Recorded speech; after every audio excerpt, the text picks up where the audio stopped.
What's going on, everybody? Welcome to the live donation reading show. Super stoked to be here and hang out for a few hours and see who pops up in the chat. I'll be in the chat too. Yo, yo, yo.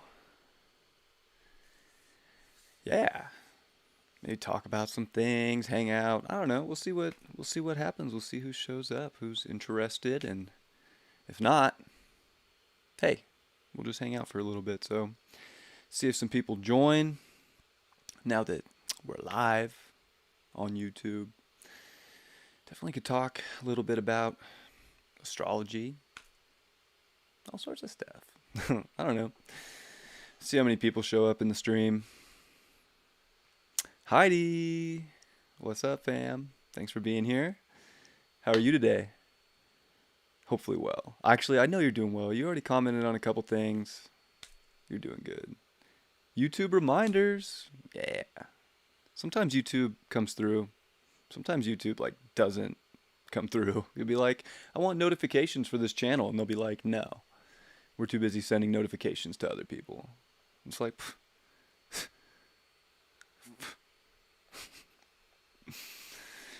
yeah. Mm-mm-mm-mm. So hopefully this stream looks good. I know my live on Sunday was like my computer was not having it, but my computer is running like 15% lower CPU than it was for that Sunday Astrology Weekly live. So it should be like we should be streaming at a proper level here. I am doing well. Thank you so much for asking. I'm pretty stoked. I feel good this week. Like vibe is up. Just feeling overall really good. I manifested a new chair. I'm pumped on this chair. I was totally talking with Lori, my homie, who's Cosmic Shit Show on here. You've probably seen her. I was like, man, I need a new office chair. Like this one's starting to hurt my butt, and I sit in this chair a lot. And today I went over to meet with a homie of mine, and he got a really cool new chair in his office. And I was like, yo, what's up with your old chair? He's like, you want it? Yeah. So cool little like manifestation. Put my other chair out at the road for free, and it got picked up in 5 minutes. So you know what? Just cycling chairs around. Someone's getting that chair, which served me for over a year pretty well. Now I'm comfortable. I can kind of kick back in this chair a little bit. That other chair, the one problem with it is it was locked. Like it was meant to do its thing, but it's kind of an old chair. So, what's up, Janice? And what's up, Yvette? Today's energy feels great. Yeah, yeah, Neptune. It's interesting having Neptune in opposition to Mars. It can definitely bring some dreaminess. It's not the most like it's never really clear with Neptune, and of course the moon squared it this morning, but I love it. I'm a Sun Neptune. I think I'm just kind of like I'm vibing with that energy right now. So I'm glad people are too. I think there's a lot of beautiful things trying to happen for individuals right now. So it's like it's a really cool time for individual evolution. It's a really weird time for collective evolution because people are so split and there's so much of the collective like trying to move into a higher frequency, and then a lot of other people are really like holding on to a lower frequency. And to not I'm not like trying to put anybody down for being there. There's a purpose for everything, you know, so there's no right or wrong. It just is part of the split we're living through. Like, what are you going to say? Like, it's out there. The stream's a tad bit laggy. I hope not. It seems like it should be running decent. But my computer doesn't. I need to get a graphics card, so that's one of my next manifestations, other than a new place to live and do all my work from. A graphics card for my computer to make it run faster, or just even buying a new computer that I just use for my streaming and recording, because this 2016 MacBook Pro is a great computer and it served me super well, but It doesn't love this stuff. Great day in Chicago. Glad to hear it. Glad to hear it. What's up, Lori? Yeah, move out of LA. Gosh, California's in such a interesting place right now. They're trying to put that gut and amend bill through for, of course, the passport stuff, and they put it into a traffic bill. I don't know if you were aware of that. They stuffed all of these mandate regulations that they want to put through. They tried to fire it in really quick, and honestly, it seems like they wanted to do that before the elections on the 14th, so that people that wanted to go vote in person couldn't do that if they didn't have their papers. There's definitely some shady deception going on with this Neptune energy. So that's one thing is like personal level, love it right now. Out in the world, there's it's deceiving. There's a lot of interesting things going on. I think most of you are aware of that. I don't know how much I need to touch on it. Of course, I'll go into whatever you guys want to talk about, but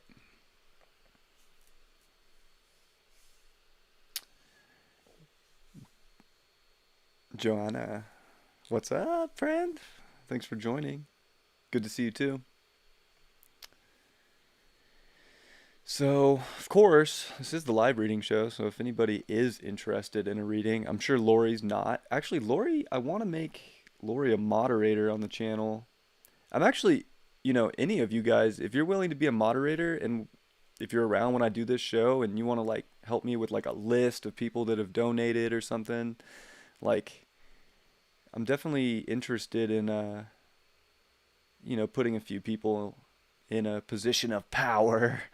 Sun, quincunx, Saturn today, like trying to get people in a position of power. So if you're interested, let me know. I definitely, you guys, I definitely vibe with and would be down for that.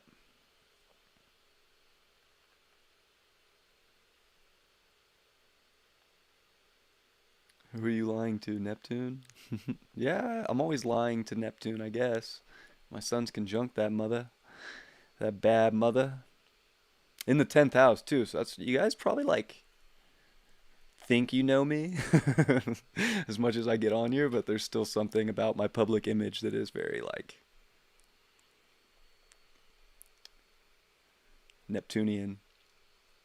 Am I real? Am I not real? I am a Joker too. I was born December 31st, so my card of truth or card of destiny is the Joker card. So I'm like not in the deck. It's the only day that gets the Joker. Um, but I'm like I can be all cards at once or any card in the deck that I choose to be. The problem is like picking one card and dedicating to it. That's why I think that Joker falls in Capricorn, is because I need to dedicate to something. So I chose astrology, of course. Hopefully that's the one. I've been through a lot of different periods in my life. Can't say that it'll be the thing forever because at this point I have enough like history to show that might not be the case, but love this. So I'm just gonna keep being an astrologer until the universe forces me to not be. Yeah, that bill sucks. But I hit up my senator for my district. I sent him an email. It was a pretty good email. Hopefully a lot of people reached out and did some things. It did get pushed away, but it's not pushed away. Like we kind of won the little the little battle, but the main war is still definitely being fought. Gosh, this recall election is huge in California. If someone like Cox or Elder wins, I mean that could change a lot of the landscape in California. So we'll see. We'll see.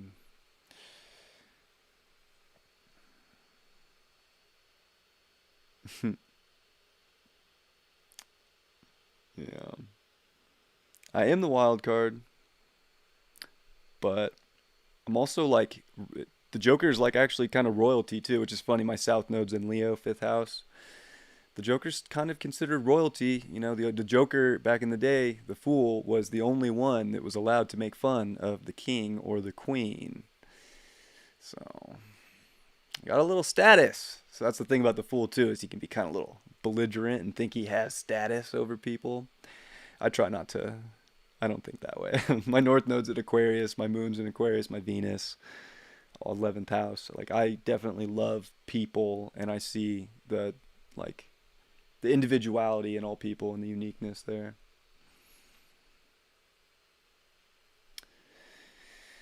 If this is the time, I'd be happy to moderate. Yeah, I don't know exactly how to do that yet, but I'm willing to try. I don't know what I'm doing with these streams completely yet, but let me see here. Add moderator. Figured it out. Yeah, thank you, Heidi. I really appreciate that. Lori, we already talked about this, so I gave you the upgrade just now too. Joanna, I ran to the office last year. It's hard to get in and it's hard to fight fair. Oh, you ran for office. Dang. Good for you. And it is extremely hard to get in. Look at that wrench, Lone Lori.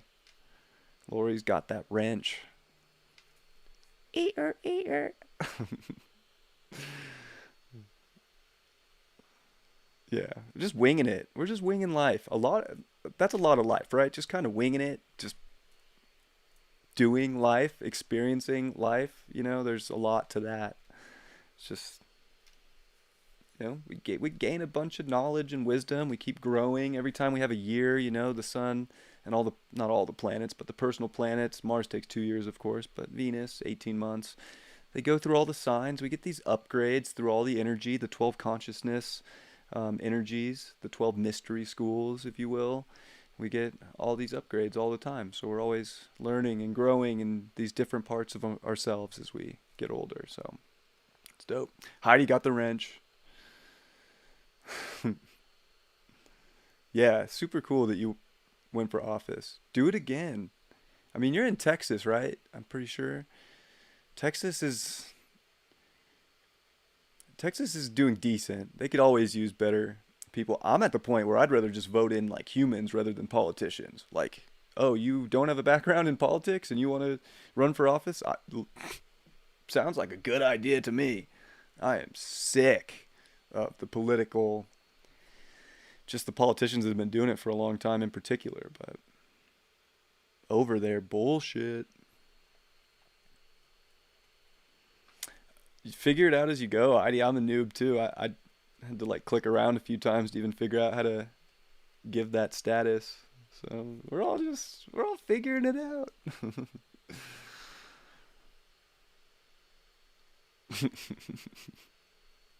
Fourth house Pluto.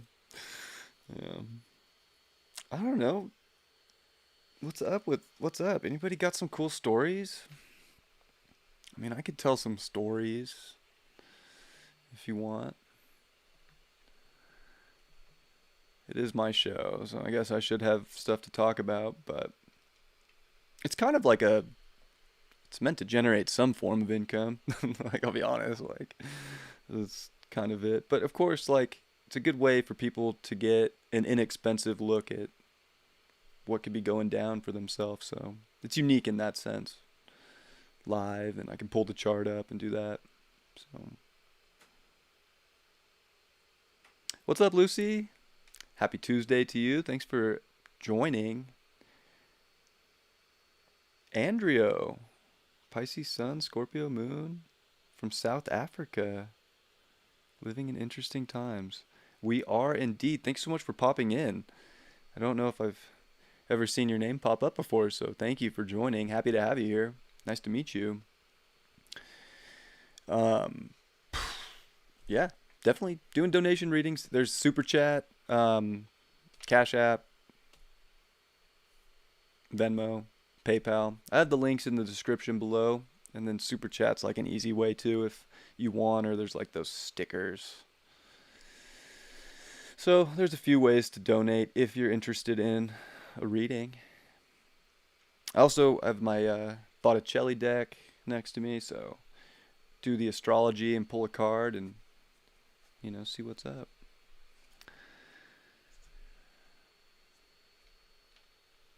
Happy Tuesday. Yeah, I'm digging the energy today. It's good. It's good vibes. Fix that.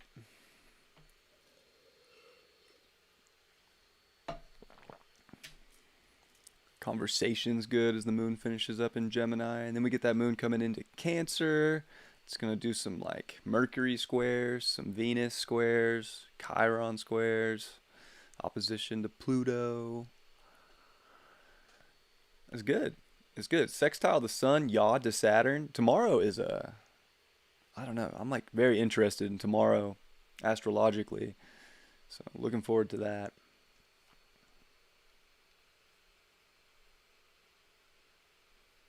First time on the platform. Happy to have you here. Thank you so much. Thank you so much.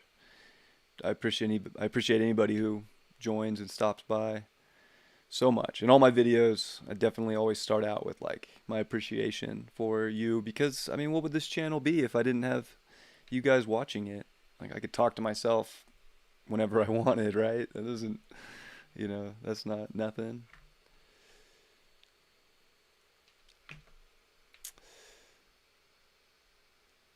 Yeah, Neptune trine. Oh, Heidi gave me a sticker, a super chat. I think it's a sticker. That's my first sticker. I've gotten one super chat last time I did this, so that's my first sticker, first super chat. I'll remember that forever. Thank you. Truly appreciate that. Yeah, every day something happens. It's both. Astrology is life. It's both. What? Can we explore the past life moons in the eighth house Libra rising? Your moon? You want to look at your chart, Joanna? Thank you so much for $20. That was very generous. Um, Generous of you too, Heidi. Thank you so much. So yeah, we can definitely pull yours up. You want to look at your moon and go into some past life stuff here? That'd be sweet. We can definitely see what's up there.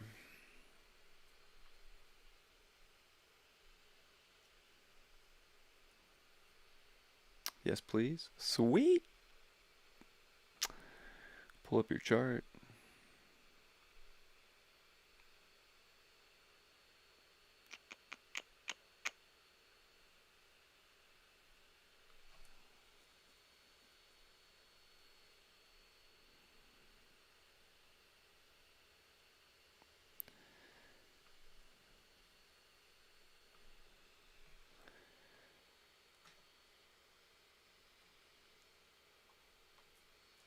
All right. Sweet. So I got the chat on my iPad so I can see that. Um, you could record the donations. If somebody else donates, and you see them in the chat, then yeah, if you could like make a list. I think because you have a moderator, you have the ability to like make a list. I was talking to Marcus about that. He knows more. Yeah, I don't know. Maybe, yeah, if you write it down or you have like I'm not even sure what the tools are for moderators or what those are, but yeah, that would be super cool. Thank you. All right, back to this chart. So yeah, the moon definitely can bring past life energy. The moon's where I definitely look at us as having like a PhD in energy. So very Tauran, having that Taurus moon, it's exalted. You've definitely, been working with the five senses, with physicality. Having Pluto in the second house, definitely like in opposition to that moon. I mean, that says a lot too. So Pluto, moon, south node, we're talking past life stuff here. So it's not even that you've just been focused on like the physical, because your moon's in the eighth house. There's been like a kind of a back and forth here. And, we do see your nodes not squaring Pluto. So I don't think there's like a skip step there. But I would say there's been, a little bit of work in both. Like, not only have you been working in the physical and how to manifest and how to feel and to create, and a very like grounded, like Pluto's second house is very sensual too. Like, it's all about the taste, the touch, the feel, and the moon backs that up in Taurus. But the eighth house, of course, is endings, beginnings, but it's also, occult energy. It's also the hidden.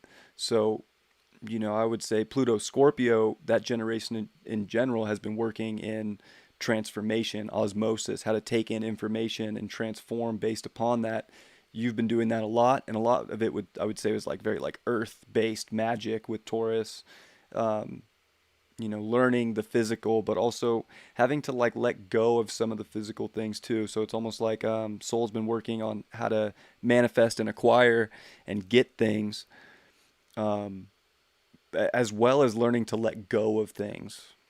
So that's where the eighth house can be like, we can get emotionally obsessive, and it's like learning that we can acquire new things, we graduate things. So I think there's a past life definitely dealing with obsession of emotion and really holding on to these pleasures in life, these things that make you feel good, whether it's relationships in the eighth house, and people, or codependency. There is a need to work with other people, as Pluto progresses to that polarity point, and then also your North Node being in the fourth house with Saturn um, in Capricorn. So there's a need to like build in this life. Like you want to work and achieve something, and I think a lot of it comes from this emotional. It's driven from your emotional want and need to create, but also to like destroy, if that makes sense. So it's like learning to create and then destroy, but also to let people in, learning to trust. So I'd say there's been a lot of work in learning to trust other people other than yourself, as well. And then that south node, of course, the ruler of that south node at 29, Cancer, is the moon in the eighth house. So, you're definitely dealing, and with Chiron in your south node, like there's a lot of past life around your emotional security and how you nurture yourself, but also your public image.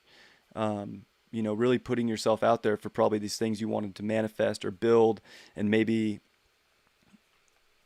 putting a lot of motion and caring for society in the 10th house, or caring about what people thought of you. I think this one's more about a very strong structure of being comfortable in your body here and now, in like the physical, and like that's what the fourth house represents, is really like building a foundation of security based on doing things, building things, and finding that stability inside and out.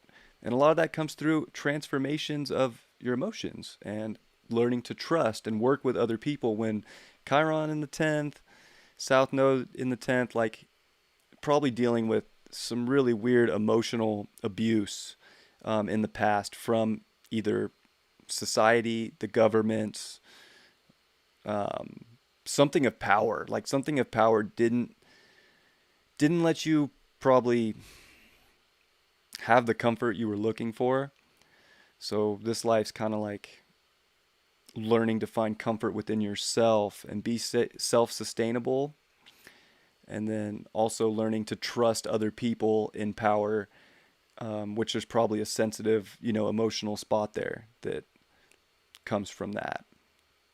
Saturn, we can look at Saturn too. Saturn fourth house, um, Capricorn, kind of tells more of that story too. And 22 Cap is a very interesting degree, very quantum. It's like a quantum leap of building structure in your life. Very emotional too. So there's a lot of emotion around, you know, likely people told you, how to structure your life growing up, and or even from past lives. There's been so much like rule put on you of how to be a part of society and how to feel, in regards to that. So this one's kind of learning, that you have a lot of power.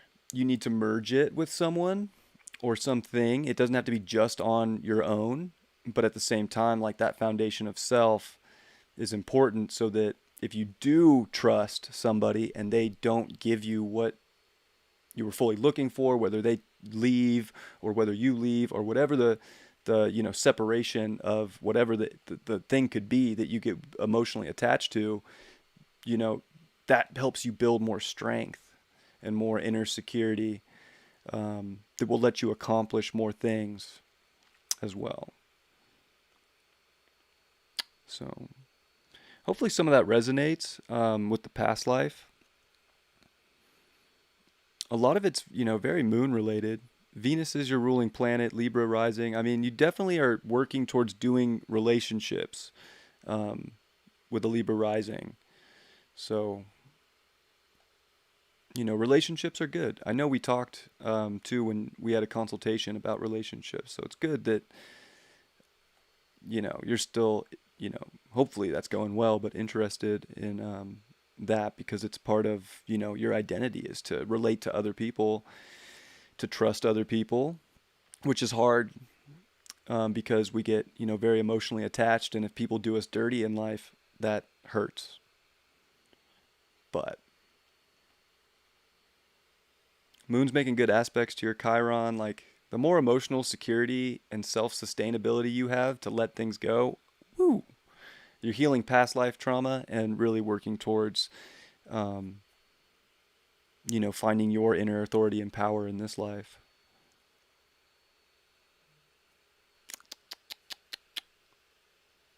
Nice. Yvette sent a donation, so I will do her next. Um,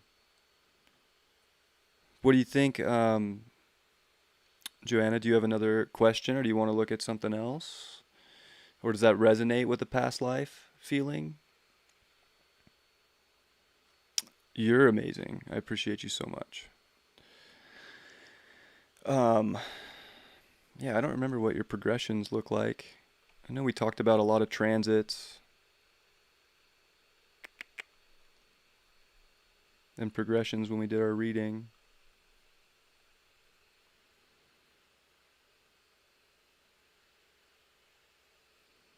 Yeah, you have Sun Capricorn now, in between your Uranus and your Neptune, fourth house. So yeah, this is, that's great. The Sun likes the fourth house. It does. So you're finding a lot of your comfort and stability now, just within your progression and your Sun, and it's kind of like having you break out and create your own rules within your own home life, even with the IC down there in Capricorn, in your fourth house. Like, you're setting your own rules now for your emotional authority and how to be sustainable and liberate yourself through that with, Uranus and the Sun. So you're in this like 5 year block here where a lot of that is going to take you to this like very high spiritual level too, as the Sun progresses over your progressed Neptune and your natal Neptune. Um, that's definitely like shining a light on a lot of your, sensitivities, but it's those sensitivities that connect you to everything with Neptune. So that can be a very, beneficial time right now, I would say. And you're getting ready for a progressed, you just had 4 months ago a progressed full moon with your progressed moon in Cancer. So you're definitely doing career, doing responsibility, doing legacy mission stuff right now with that progressed moon in Cancer. And that mission, it revolves around your emotions. Being a Cancer midheaven, it revolves around that trust and that inner security. And you had that, but you're dealing with moon opposite your Neptune, opposite all that. So it's like, woo, talk about like veil being thin. There's a lot of magic out there, but there's also a lot of like you could kind of escape too far. So you want to like ground yourself here and like still be responsible and dedicate to things, and take responsibility for what it is you want to have happen, public image, all these, things. It's 10th house is definitely like responsibility, dedication, and that progressed moon's going to cross over your Chiron South node, so it's kind of like bringing up some stuff from the past to give you more security around what other people think. I think it's important for you to remember, like, it's not that important what other people think. As long as you have that solid foundation within yourself, everything's gonna, start to, you're gonna find a lot of power. And I think that that would make your moon feel good because the eighth house is always dealing with power. It's power within yourself, it's power dealing with others, but it's also the feeling of powerlessness, of having things taken away because of graduation points in life, and how to move on to the new and, resurrect yourself and your feelings, that we can get very emotionally, like we can hold on to our emotions that make us feel comfortable, but nothing's comfortable forever unless you have a very strong inner foundation and you can let things go, which is something I think you probably struggled with in the past, was letting go of some emotion, um, that was, a big deal. Like it definitely hurt you, but you're dealing with how to find stability this life through that.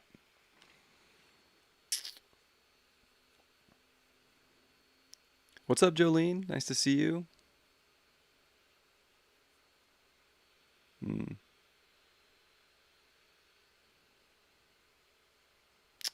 Awesome. Definitely, yeah, it's good stuff. I think, this is a big life of dealing emotional past life wounds, which is, it's heavy. It's heavy stuff. Especially Chiron in Cancer. It's like dealing with family wounds and like could have been a very public family in the past, and having to deal with that play out in this life, maybe even a public, family presence, or definitely like government stuff. It's interesting you said you ran for office because I feel like, that's really your Chiron, and like you bringing that emotion that you have and that foundation within yourself into a position of power like that. Because even North Node Capricorn is like, you know, you make the rules, you become the boss. So I like that. Moon the 10th. Keep running for office. If you want to be in office, I love that. I hope that it all works out for that. Because it probably didn't work out in a past life. And, I would say South Node in the 10th, you don't want to focus so much on public image. But that's the thing with the Libra rising, is everything's flipped. So, that you're always trying to find balance, like balance between public image, balance between emotional security. So having a public, presence and security around that, but still having emotional. So not blaming the world for your emotions, taking responsibility for your emotions, but still accomplishing and doing those things. Oh, let's pull a tarot card and see what the tarot card has to say.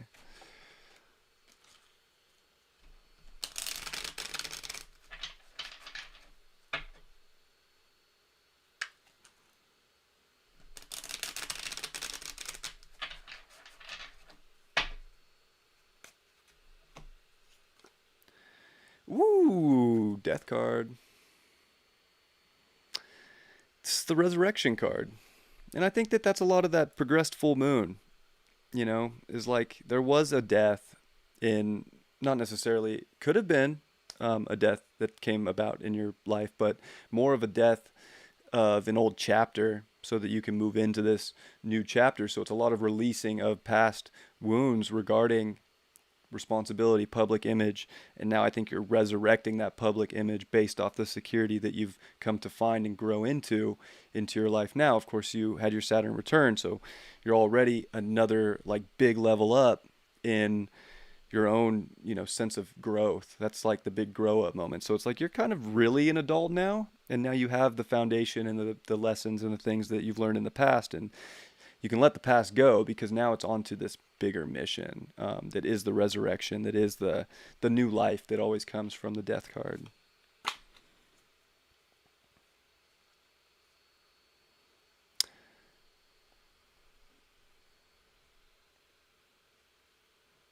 Because I'm the worst person in the world. I completely forgot my friend's birthday.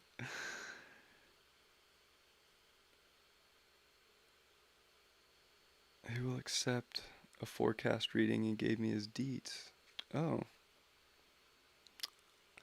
all right. Yiddy, or as I've said before, Jitty, my good friend. You're so welcome, Joanna. Thank you. Who is next? Okay. Yes. Send the PayPal. I will definitely look up his information. Um, I think Yvette was next. Yeah. So I'll pull this up and put that information in real quick.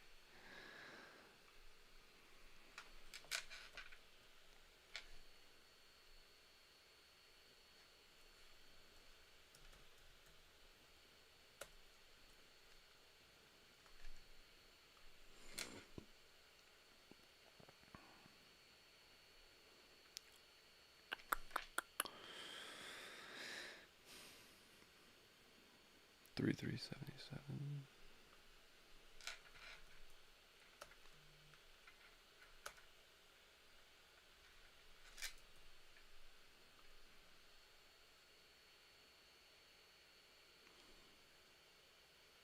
Los Angeles.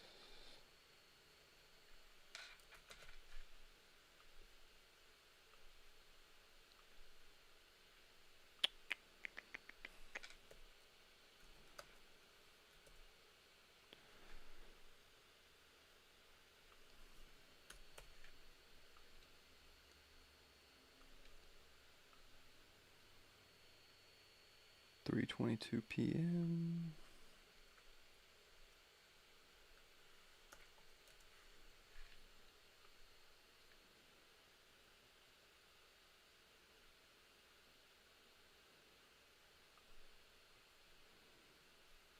All right. March 3rd, 1977, 3:22 p.m. Los Angeles. Make sure that's right.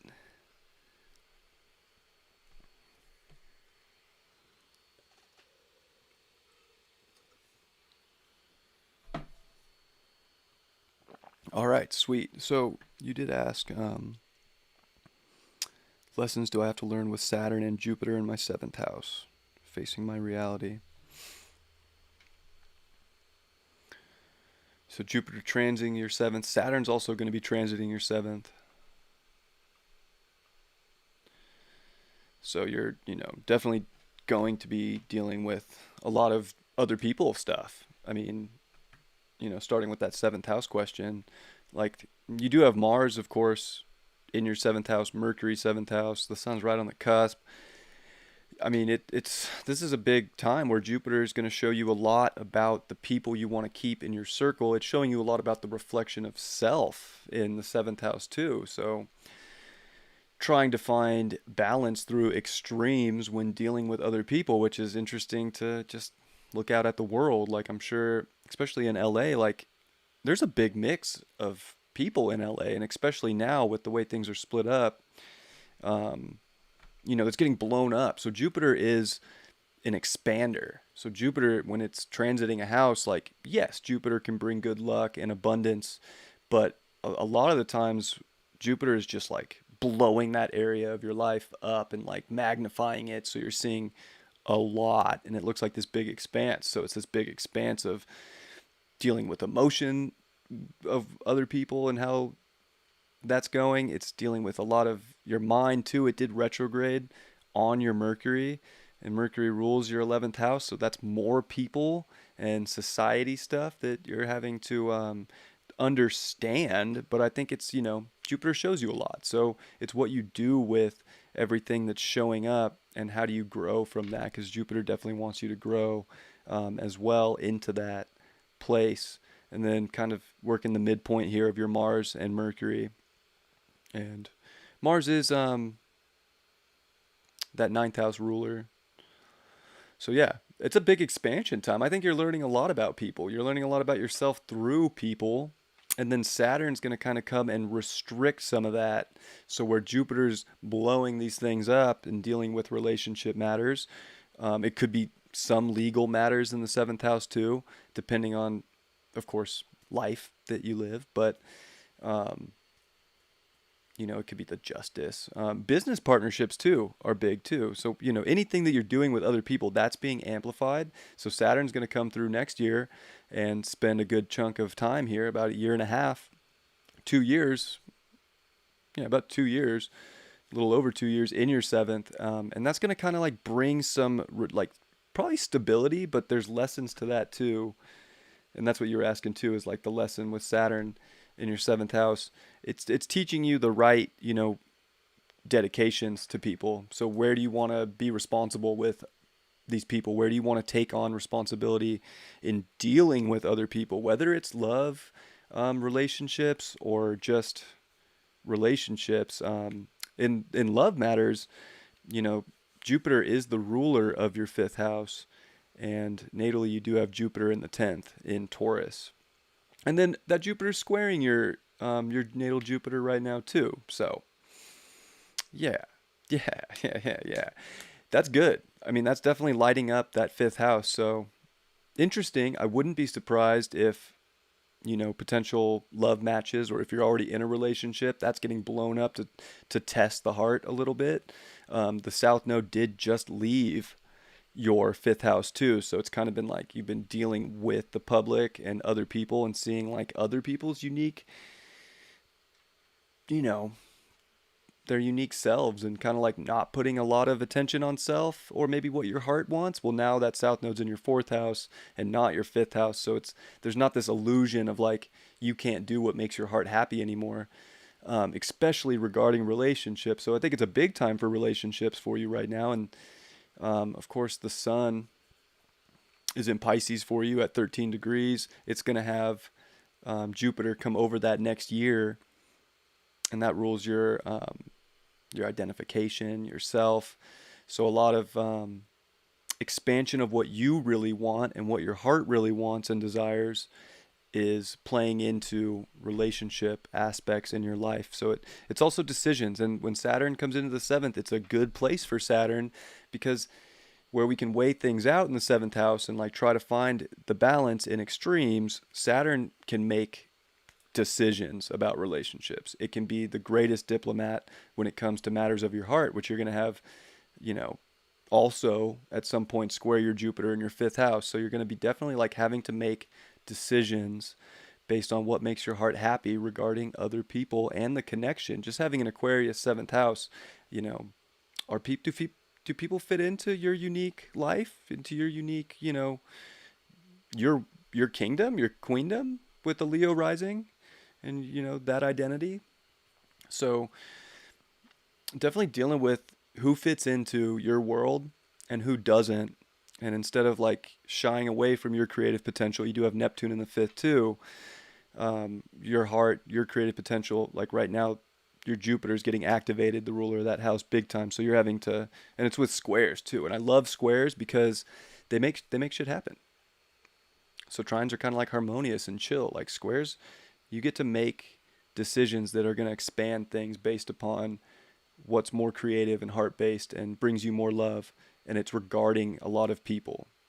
It's regarding relationships, which you have a sun in the eighth house. Like you want to merge. Merging's, a lot of it's spiritually. Having, a Pisces sun in the eighth house, like that's definitely like a lot of it's that spiritual merging that I think your soul wants to illuminate with.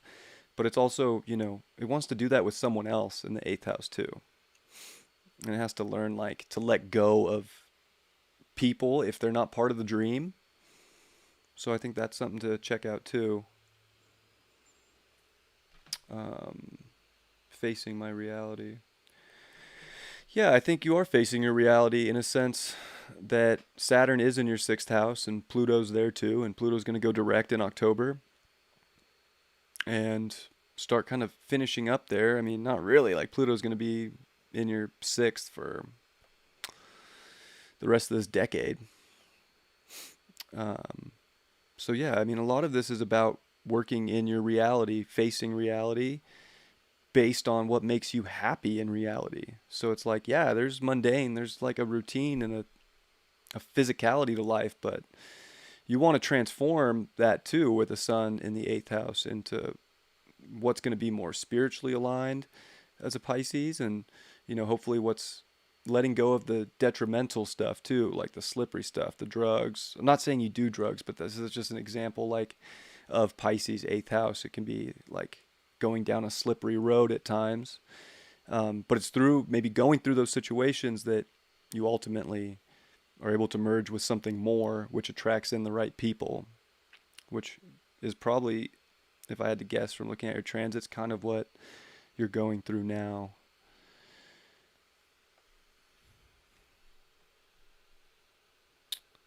Hopefully some of that resonates. Yeah, cutting ties left and right for, I mean, that's what it definitely Jupiter seventh house, like it's giving you such a reflection of other people that it's like, do they fit into your unique world? Definitely worth asking the question. It's making good aspects to your nodes too. Jupiter's in trine to your north node, sextile your south node. It's been sextile your Chiron. Like Jupiter's definitely, trying to give you, to move into the right relations, especially with a north node in Libra, Pluto Libra, third house. Like this is kind of like having you understand too with that north node in the third, like the real balance when it comes to people. And I feel like just with that the landscape that reality's at right now, it's like it's so apparent and so blown up that it's, probably not super hard to make those decisions, but you do have to like trust in those decisions that are going to bring you more beauty and balance. Venus is going to come. You do have Pluto square your nodes, so there is a skip step process for you right now, having Pluto square the nodes in transit, like, and that north node. I mean, definitely, wow, like a lot of relationship stuff, because that north node would have been the last planet to, hmm, because it's transit. Pluto came from there. Yeah, it's that north node that needs to be looked at big time right now, which is that like learning to relate. And Jupiter and Saturn are like hitting hard with a big lesson there. And you do have Venus in Aries with the south node, so I mean that's a lot of karmic relations in general. You can ask Lori in the chat about the south node Venus. It's very like a lot of past life relationships come up, and with Aries, it's like the ones that you have to identify with and find some sense of like your own individual power and freedom. They were probably a little manipulating, and didn't let you be yourself. So now you're trying to work with people still, um, but in a balanced way, so that nobody's getting overpowered. So yeah, good aspects to that, but the Pluto thing is kind of like these 3 years that you're kind of in, um, especially as Pluto's like right on it, going retrograde and direct. Like this is like a 3 year transit of really shaping your reality around finding the balance of the right relations, which will help so much. And you are in your Uranus opposition right now, and Uranus is going to retrograde back to 10 degrees in that opposition. So like I was bringing up the 10th or the 5th house too. I mean, the Uranus opposition is considered a midlife crisis, because if you're not living in your truth and your heart and doing things that make you happy and feel like unique in yourself, and if you're living for something other than your sense of purpose, Uranus comes around to that opposition and wipes the slate clean. And that's when, you see people buy their Harleys, right, and get divorced because they weren't doing the things for a long time in their life that made them happy. So this Jupiter square is lighting up your 5th house and mixed with the Uranus opposition, which you've been going through, and you're going to get the last hit of that by early next year. This is like a big moment of making big decisions based around what's going to make you happy, and kind of like you just have to liberate yourself. So if you feel an urge to make sure that you're kind of treating yourself as the Leo rising that you are, and like you're number one, you're the queen, like the better, straight up. That's what's going to attract in more balance, and that's where this Pluto square the nodes for you is like wrecking that a little bit. like a kind of a wrecking ball to find not only your true identity and get your beliefs right about yourself, but how to get your understanding of yourself and other people in alignment so that you can shine the most.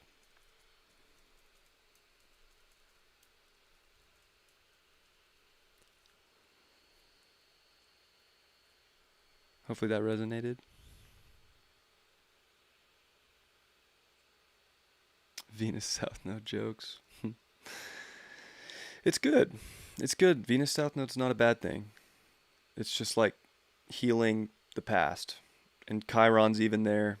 You know, Chiron South Node's definitely a lot of past life wounds. Um, Moon in Leo. So you're definitely Moon in Leo first house. Like you definitely know how to be a Leo and do things and, you know, get the limelight and the attention that you desire.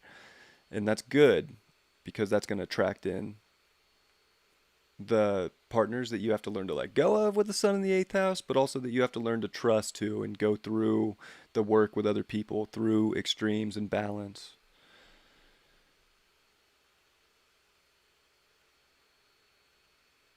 Yeah.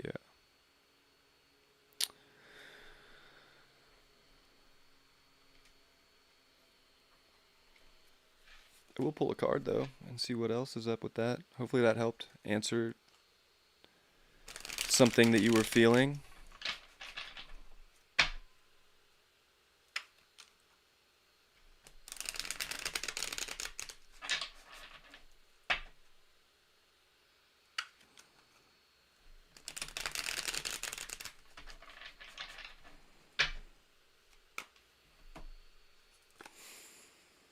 Ace of Cups in reverse today. Yeah, this is about kind of turning around what, you know, your happiness and what makes you feel emotionally fulfilled. So I think a lot of the seventh house stuff is definitely a reflection of what is going to make you happy and what's going to leave your cup overflowing. So it can feel like a lot or it can feel very out of balance, but you have to kind of like work through that to find out and do the things that bring you the most happiness. When you do what makes you the most happy right now, that's what's going to open the floodgates to a lot of emotional fulfillment, I would say, for you. So, decently confirming card.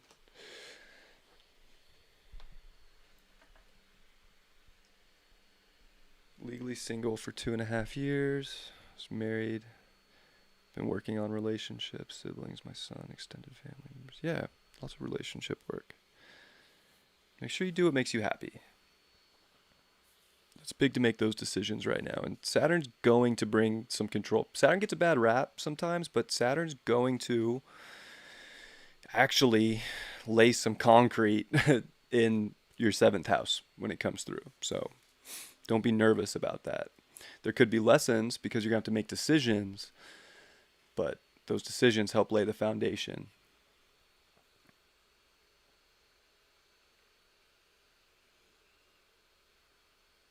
Yeah, better relationship to yourself. That's so important with fifth house activation because it's where you really have to love yourself. That's where you have to do the things that make you happy.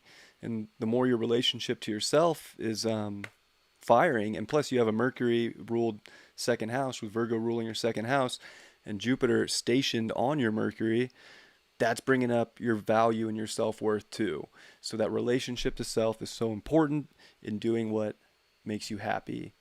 And you have to, you know, build confidence in yourself. And this is that time for that. This is where Jupiter's going to blow that up and give you more confidence and give you, you know, through the decisions and the balancing of other people of how you can find your own sustainability as well.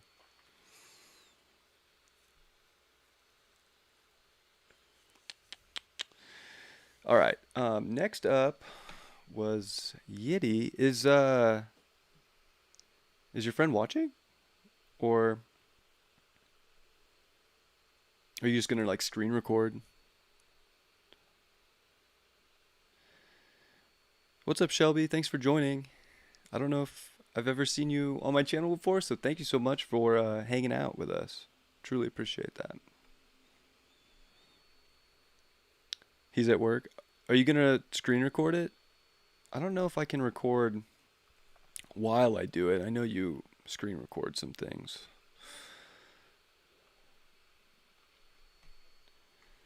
Yeah, screen recording. Cool. I'll put that information in. If maybe there's a note on.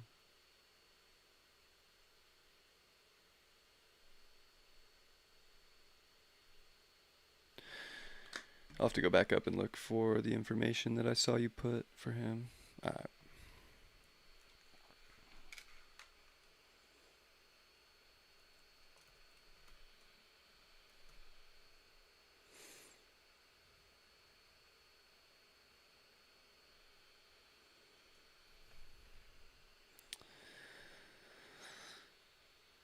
August 29th.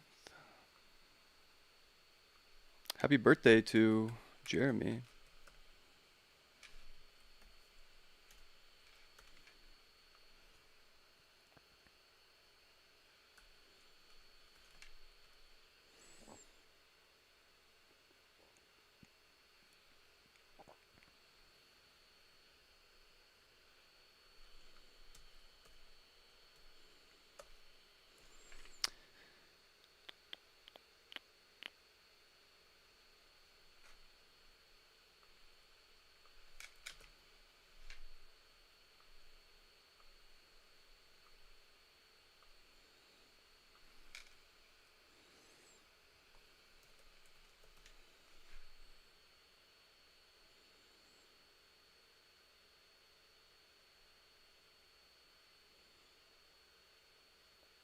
Is it Victoria Beach?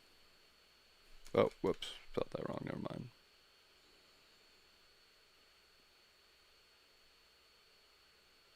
Victoria, BC. There we go.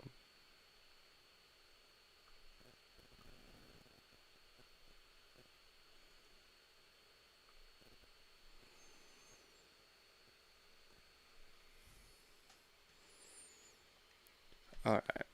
I think that looks right. August 29th, 1972. Victoria, Canada.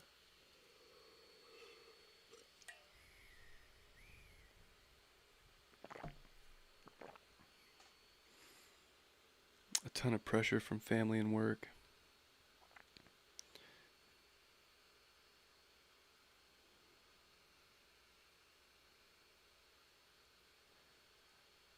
Did I get that right, Yitty?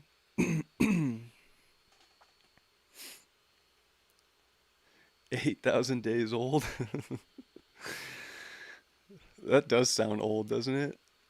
I have no idea how many days I am. Probably up there. I mean, 365 times 31. More than that now. Kind of curious. Oh, jeez. You're young in days.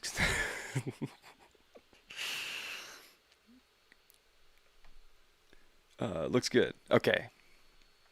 All right. Let's see what's up. Dealing with family pressure. Yeah, family pressure is probably always something that's kind of a little pressured on. I mean, the North Node's in the fourth house, so it's like it's kind of dealing with like figuring out family, like South Node in Cancer again. South Node Venus, another South Node Venus. Um, it's got Jupiter right on the IC too. Lord of the House as well. Family's definitely a big deal for Jeremy. Something that he needs to figure out, but it might be more about with a Capricorn North Node there, about having his own structure of family and not, so much about the other family. But I think that, what he believes, like what does he believe like a home life should look like, and like following through with that and building that structure around it. His Jupiter, there's not like a ton, doesn't look like transiting aspecting that. But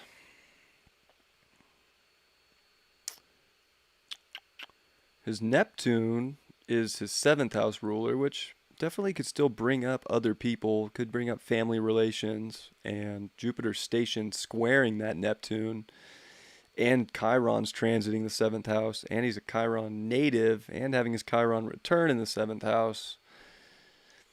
So I mean, there's definitely a lot of like healing his own identity. Chiron in the North Node through a Chiron return of like finding his own balance through his connections and what he wants to do. What direction does he want to move? Like, who is he? And that's,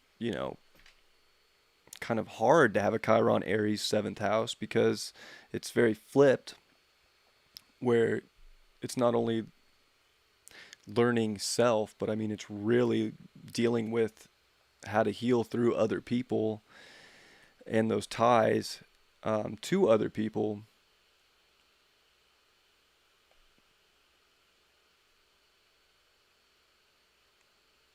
And then Jupiter's, of course, going to transit and square the seventh house ruler again. So a lot of relationship stuff's getting brought up, and Neptune's transiting towards that vertex, um, right there on the descendant. So there's definitely something about relationships that's showing up. Does have a Taurus moon in the eighth house. Uranus has been on that moon. Lori knows all about that too. um, Moon rules the ninth house and the emotions. Hmm. There's it seems like that pressure. I mean, the pressure is to get, and with work and pressure. Yeah, he's just got a ton of people right now trying to get him to do something he doesn't want to do, and it's making him feel like not in power of his body and his emotions with that Taurus moon too, and Uranus on it, and Saturn squaring it.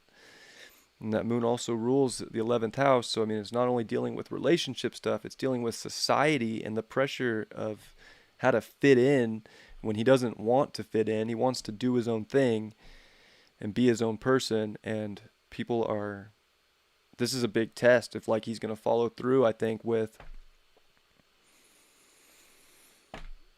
what he wants to do, with what makes him happy. Saturn and Jupiter in the fifth house for him.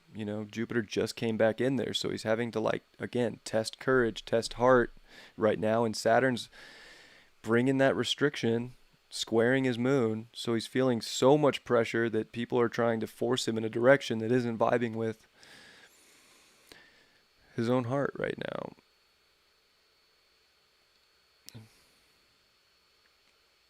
And Jupiter's going to come back into next year in that sixth house, and it's going to bring up a lot of reality checks and changes. And it's about those choices now of like defining his own path. He's a 12th house sun already, Mars in the 12th, double Virgo with a Taurus moon. I mean, happy birthday. Solar return, even a Mars return and a solar return. There's a lot of hidden enemies when you have a 12th house sun. There's no boundaries. Like people are kind of like society's, a lot of people are going through this, so like it's not like super, but this is a point where he's having to deal with like these hidden enemies, be it government restriction, be it family, be it jobs, relations that are making that very difficult. Pluto first house. He has to find his identity right now. He's probably going through a little bit of an identity crisis, which is a very Pluto first house, Pluto on the ascendant thing that happens a lot. So this is this identification of who he really is and what choices he's going to make to do the things, and what he really believes about himself. North Node transiting there. He had the solar eclipse right on his Saturn.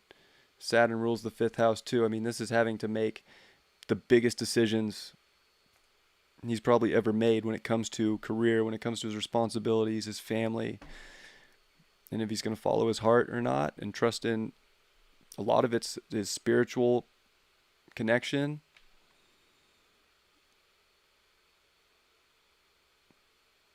And not feel like the world's out to get him, even though it feels like the world's out to get him right now.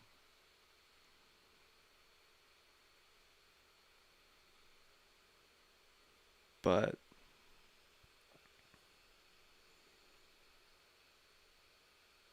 he did deal with Mercury just now squared his Jupiter, and probably for his birthday squared his Jupiter. It was right there. So Mercury crossed the ascendant, squared his Jupiter. I mean, that's a quick transit, but it's likely in the solar return, which I'll just pull up. Understanding a new direction and what he's going to do regarding people and what's going to make him comfortable. Mercury return. Assuming he's still in Victoria, so I'll just run it for that.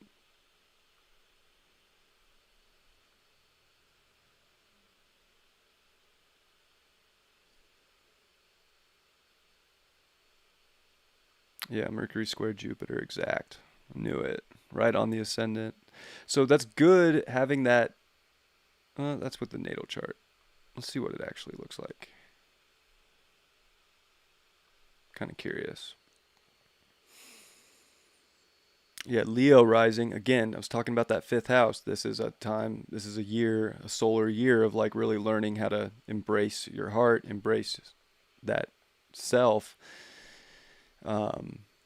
First house sun, that new direction, Mercury in the third. I'm sorry, Mercury in the second, Venus in the third. A lot of this is about him following his own values this year. And Mercury's in a wide separating trine to Pluto. It's those decisions, those big decisions that have to be made that are transforming the identity. It's so funny I mentioned the identity crisis. This is like that. This is a new identification year, a new direction, and he has to find the power within himself to do that. It's transformative with Chiron in the eighth too. Having the moon in Taurus, because he had the Taurus moon natally. That's pretty impressive too, just to have a solar return with the moon in that same sign and in the 10th house. I mean, this is definitely about the self-worth, acting upon the self-worth, about dedicating and being responsible for the life that he wants to live, and that transformation, pulling courage. Sun square the nodes, exact.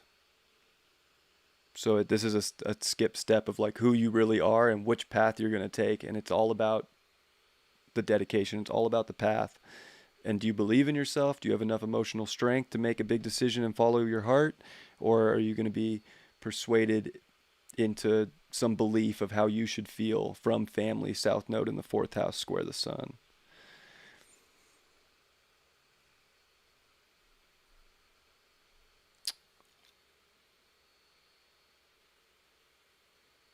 Jupiter in the seventh in this chart too.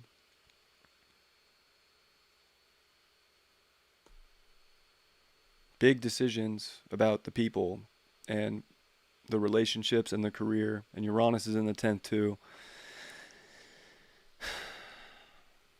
Trying the vertex in the fifth house. Like the crazy radical shift that needs to take place for his destiny needs to take place this year. And it's not necessarily comfortable with Pluto in the sixth house, but I think you have to remember, like, especially as a double Virgo, he can want everything to be super practical and lined up perfect. Kind of just have to trust the universe through this chaos and follow your heart, because it'll work out if you do. That would be what I would have to say for Jeremy.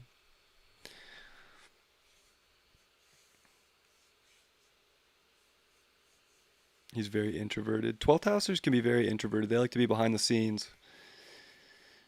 Sometimes, not always. Sometimes they could have a big media presence, or, especially Virgo.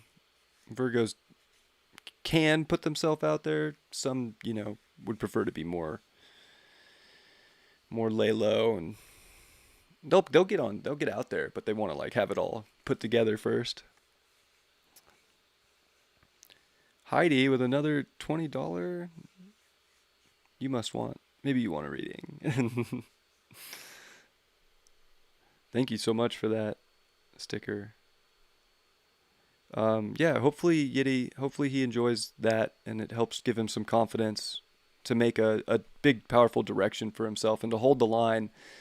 I think this is like where he's got to identify with his soul right now and just follow that path.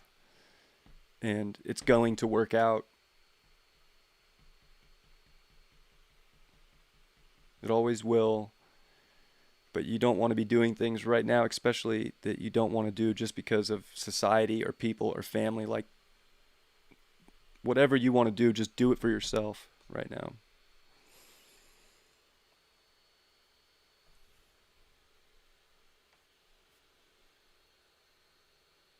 Gen X did get screwed over and over again. I feel so bad for my mom. She's like right at the beginning of Gen X, and she's had such a hard life. She's doing well now though.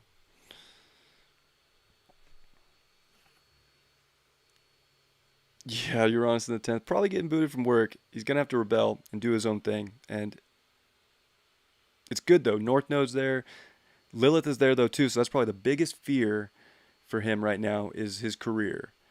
And he's got to get over that fear because the moon's there and he can make big things happen. And he can create and manifest these things. But he's got to believe it too and know it. Mercury's in trine to that in the solar return. Like, this is a big year of understanding his worth and value and getting really particular about that.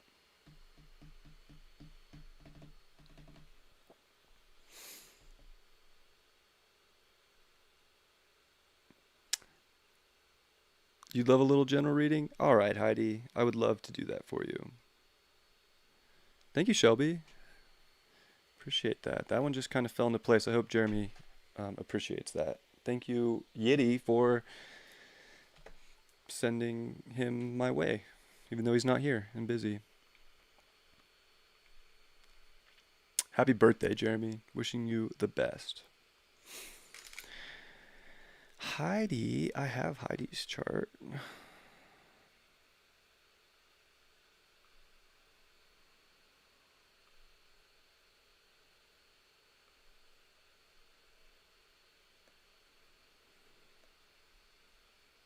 Tomorrow is your birthday, Heidi. Woo! So cool.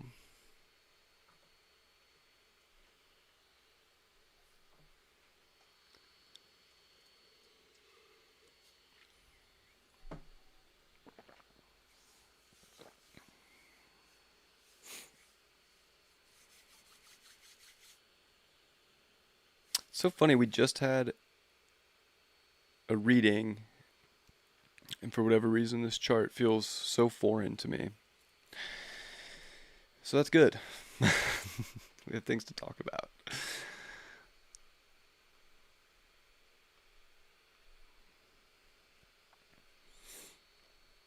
It's been the best birthday. Awesome. Love that.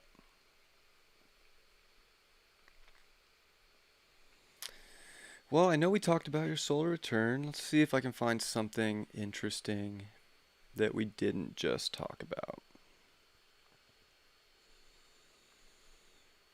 We probably talked about a lot of your Jupiter and your Venus in opposition to Jupiter, of course.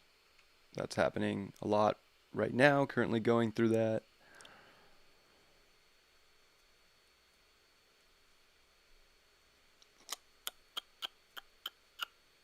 Venus is sixth house, primarily the sixth house ruler.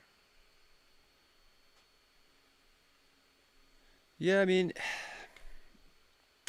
definitely there's some changes that are, kind of imminent, I would say. But I think that you're keeping such a positive outlook. I mean, that's, always a great thing when you can be positive and maybe see where things are, shifting and changing. Definitely like time to be the most unique version of yourself. with Uranus in the fifth house transiting and getting ready to oppose your Pluto. I have a 17-degree Pluto in Scorpio as well. So that's a big one for us, you know? Definitely going to be like next year, really getting to the bottom of your uniqueness and your individuality, and especially Pluto in the 11th house. Like, you are not meant to do it like the rest of the world. Just the more unique and authentic you are to yourself, the more inspiring and inventive you are. And maybe this is about being more inspiring and inventive um, in your world and in your reality, as you do have the North Node transiting there. So it's like focusing on the real stuff, the information, you know. Probably have already done a lot of the 12th house work, and you have the South Node transiting there. So it's like, I don't really have to worry about too much about, you know, maybe the meditation or, always do what feels right to you. I'm not saying that, but like, you don't have to worry about too much of that. Like, you kind of already got it. Like, it's time to do physical reality, and especially having the moon there on Aldebaran. The sun is squaring your moon. So it's going to be square your moon exactly for your solar return, too. So, yeah, emotional communication about the reality you want and the changes that you want to see and what's pure in life, and, being really honest with yourself about that, especially with the North Node on your moon. The more honest you are and unique and kind of like just being your own rebel soul right now and liberating through your heart is definitely what's going to make it's the happiness. Like, the more you do your own thing and like that makes you happy with Uranus transiting your fifth, the happier you're going to be, even though it's opposing your Pluto, which rules your 12th house and your 11th in this chart, but more so the 12th. So it's definitely like, maybe bringing up some stuff that might come up karmically that you might have to deal with, but it's like, how do you keep a positive mindset and change that karma around or shift it around in ways that are for your happiness and that excite you? It's a great time. I mean, having Jupiter, back in your second house definitely can bring a lot. Saturn return you're in right now. You got Black Moon Lilith in your Saturn. Interesting. I mean, I love your positivity, and we've talked, recently, and it's so good because having Saturn on your Lilith could definitely that could bring up a lot of like heavy stuff that you have to deal with, or like financial stuff, or your capacity to make things happen, and like fears around money, or like feeling like you don't have enough of the resources you need, but you were kind of born with that. It's a wide, separation. So maybe, this is like Jupiter came over this area. You have Pluto in this area. Pluto's now in your second house. So there's like a lot about your manifestation abilities that are being activated right now. And Saturn's kind of a hard one, especially with Jupiter there. Jupiter's definitely trying to expand these things, and it's an intercepted house for you anyways. So, you're really wanting to focus on what you can make happen. And I think it's through a lot of the dedication. What do you really want to dedicate to that's going to bring you the value? And I think this is where you're realizing the little changes you can make in your reality to get that into physical form. So I would say, like, great time for manifestation for you.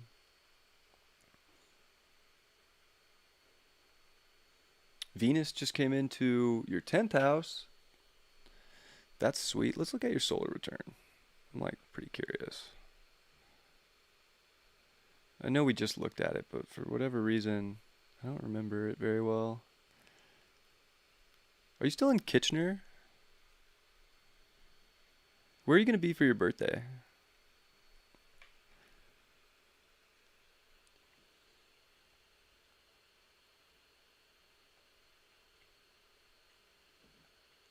Yeah, you could definitely dedicate to astrology. No doubt. Mercury, Chiron, Vertex in the 8th house, Jupiter Venus, do your Jupiter, take center stage and shine when it comes to the occult and the energy and the hidden and how to transform and use osmosis to grow and learn. No doubt. Yep, Kitchener, cool.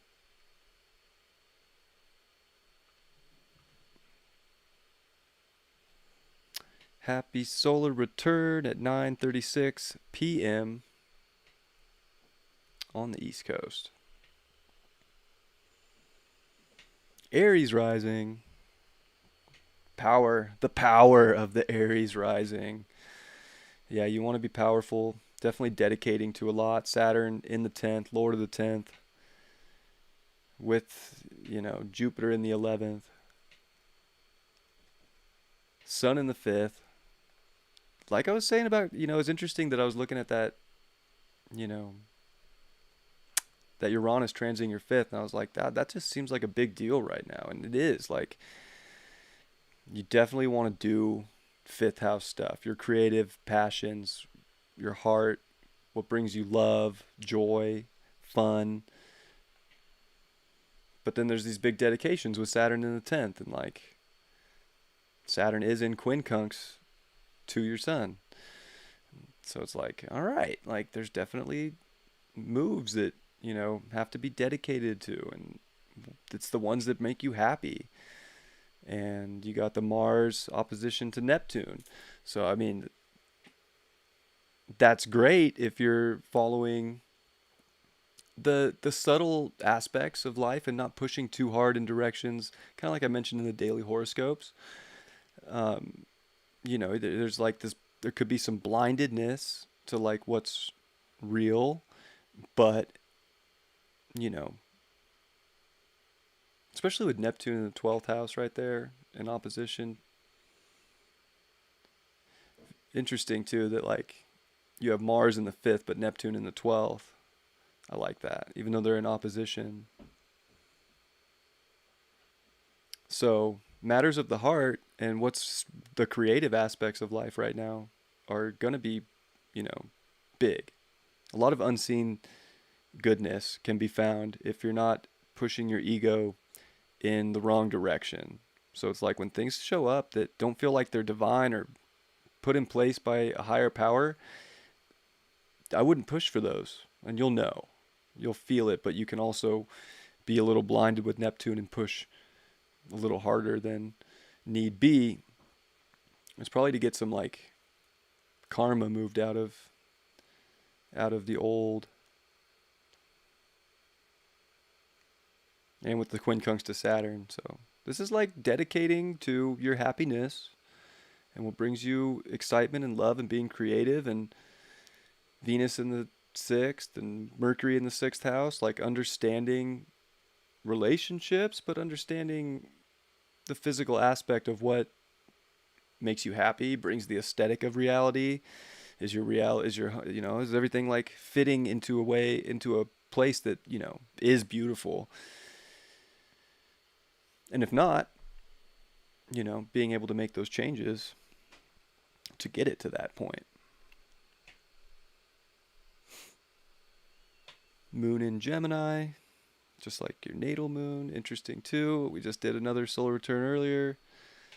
Um,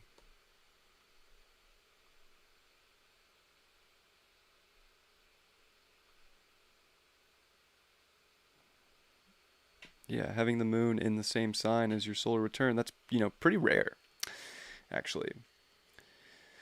So I like that because your moon's at a very high degree and it's in trine to Jupiter in your 11th. So, I think this is going to be a powerful and beneficial year, especially if you're communicating your truth, communicating what makes you happy, doing the things that feel divine and feel, spiritually right and creative within your life, and identifying with those things.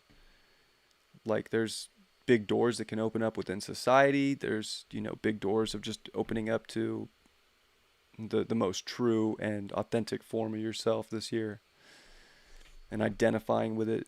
And I love even the rising being at 25 degrees and Jupiter at 25 degrees, Jupiter sextile the ascendant. Like whatever you do this year, as long as it's who you want to be and who you want to identify as, it doesn't matter what other people want. You're going to have some sort of like success when it comes to dealing with other people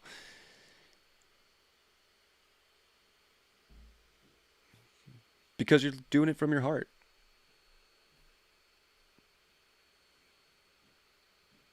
And yeah, there's a lot going on in your second house in this chart too, and with the transits. So it's like there's just a lot about that manifestation and not being scared or fearful when it comes to manifesting, but just like doing the manifestations. North Node in the second, like know your worth, know your value, speak about your worth and your value with Gemini too. Have conversations about what you value. Kind of, definitely a lot of focus on self, I would say, and like how you put yourself out to the world. And that's where Saturn's like going to be like, all right, you're going to dedicate to all those happy things and what may brings you the love and the joy in life, or are you going to like, you know, not and, follow rules. I think this is kind of like a make your own rule year, if you ask me. So, hopefully you enjoyed that. I'm boringly positive. I'm starting a lot of work in September. Son is starting school. Yeah, I feel that too. My son starts school next week, which is nice because that's 3 days a week when I have him that I can open up for, a reading. Oh, my cat's in here. Gotta let the cat out. I'll be right back.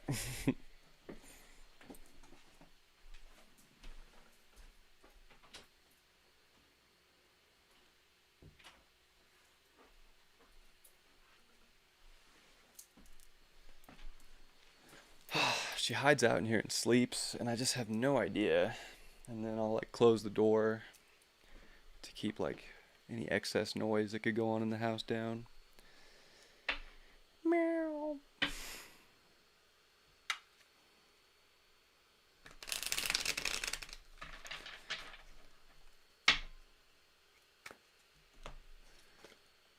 Judgment.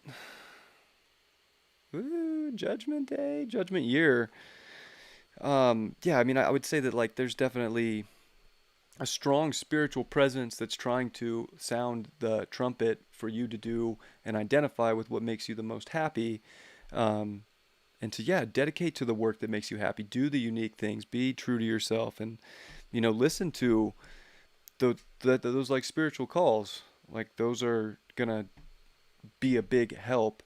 You don't want to be too like too wishy-washy with that Mars in opposition, and Mars being the ruling planet with an Aries rising. Like, let's not forget that for the year on that solar return. But paying attention to the synchronicities and where to put that ego and that drive and that power, and to not, if there's blocks up, there's blocks up. But if you're getting the green light and the trumpet's blazing to go in a direction, it's almost like, especially with some fifth house action in that chart, like gamble, risk it for the matters of the heart.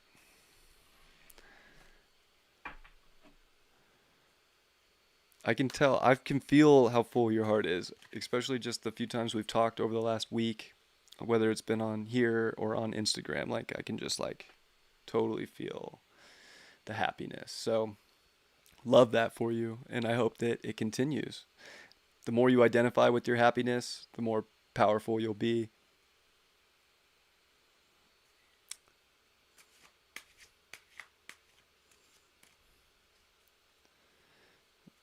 You're so welcome. Thank you. You heard the meow? Yeah. Meow, let me out of here. Hi Kendra. You know what? Whatever you would want to donate. Thank you, Violet, for the donation. You're definitely next. You'll be on something with the Leo King about astrology. Can I have a chart reading, please, too? I feel like this time next year. David and I have talked. David, I am taking his Hypergate astrology class. I've taken all of his classes.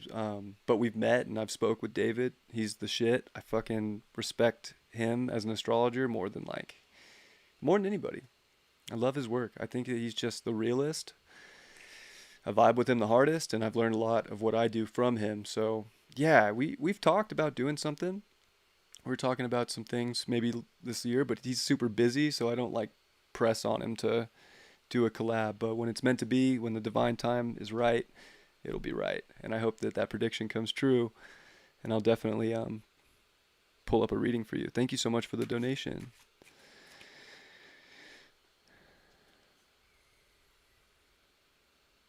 Um, Kendra, you can absolutely. I would love to do yours after Violeton Tarot. You can donate through here, super chat, or I have links in the description for my other ways that can be donated. It's totally up to you.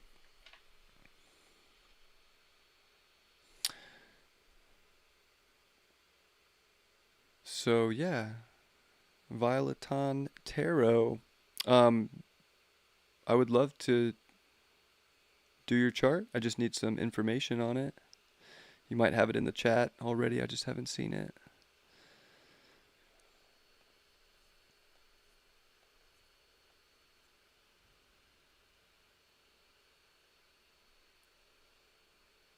Yeah, David. David Palmer, the Leo King. There's the birthday.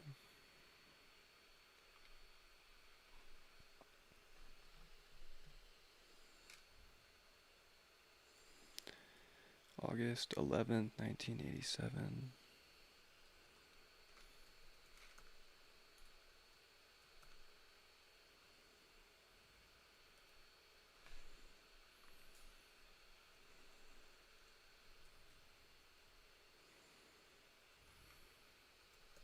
Happy birthday to you too, Leo. Excuse me. Throat just growled.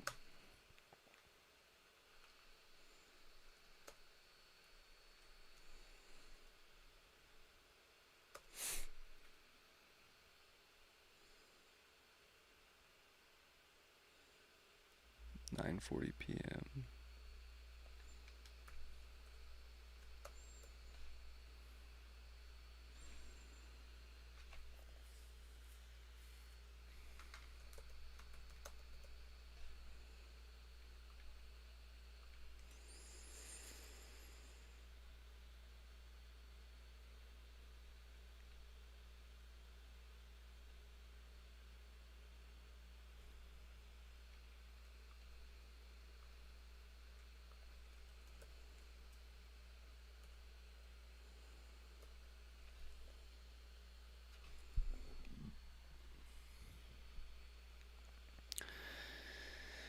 Sandwell. Maybe it's just under West Midlands.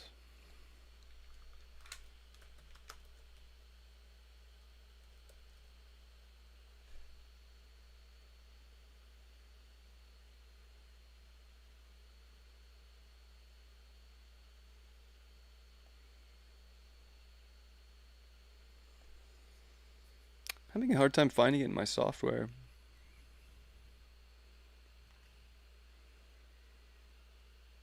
Sandwell, West Midlands.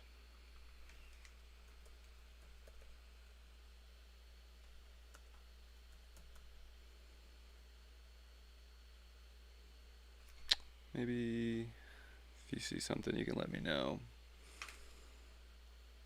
I do have it on UK,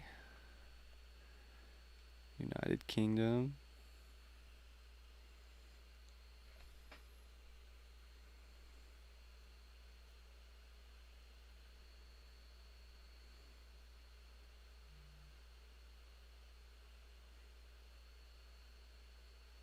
I appreciate you getting that vibe.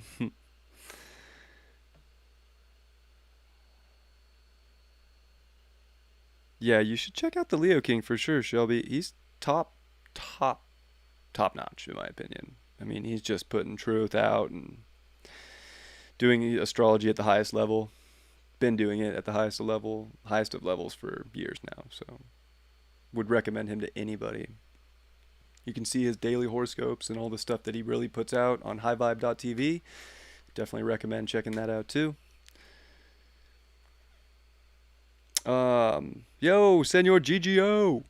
That's my dude. Happy to see you here.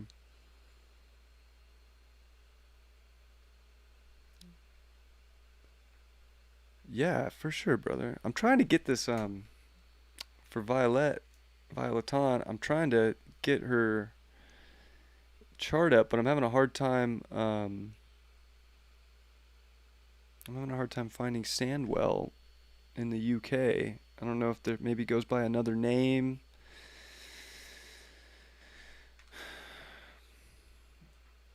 Even West Midlands is not really coming up for me.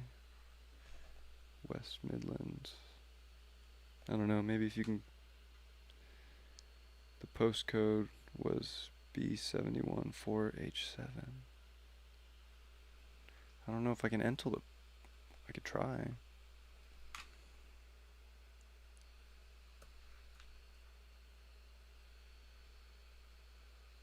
I don't know if that's going to come up with the right place in the software, though.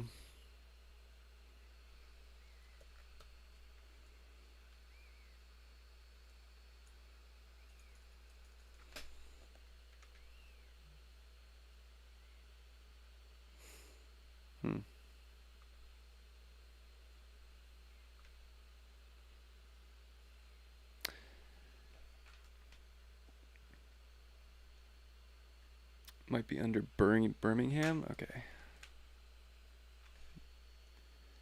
Birmingham, Warwickshire.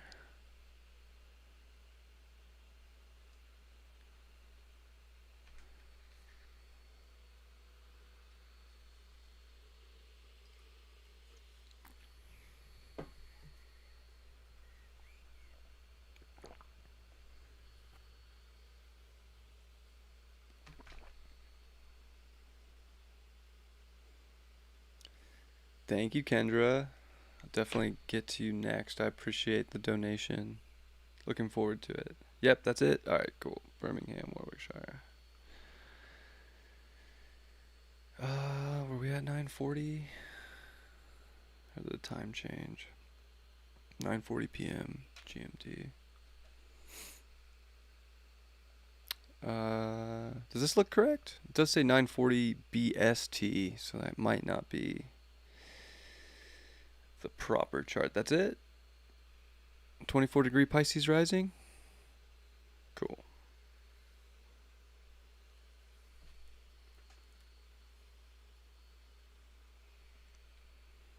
Alright. If that's it, that's it. We'll roll.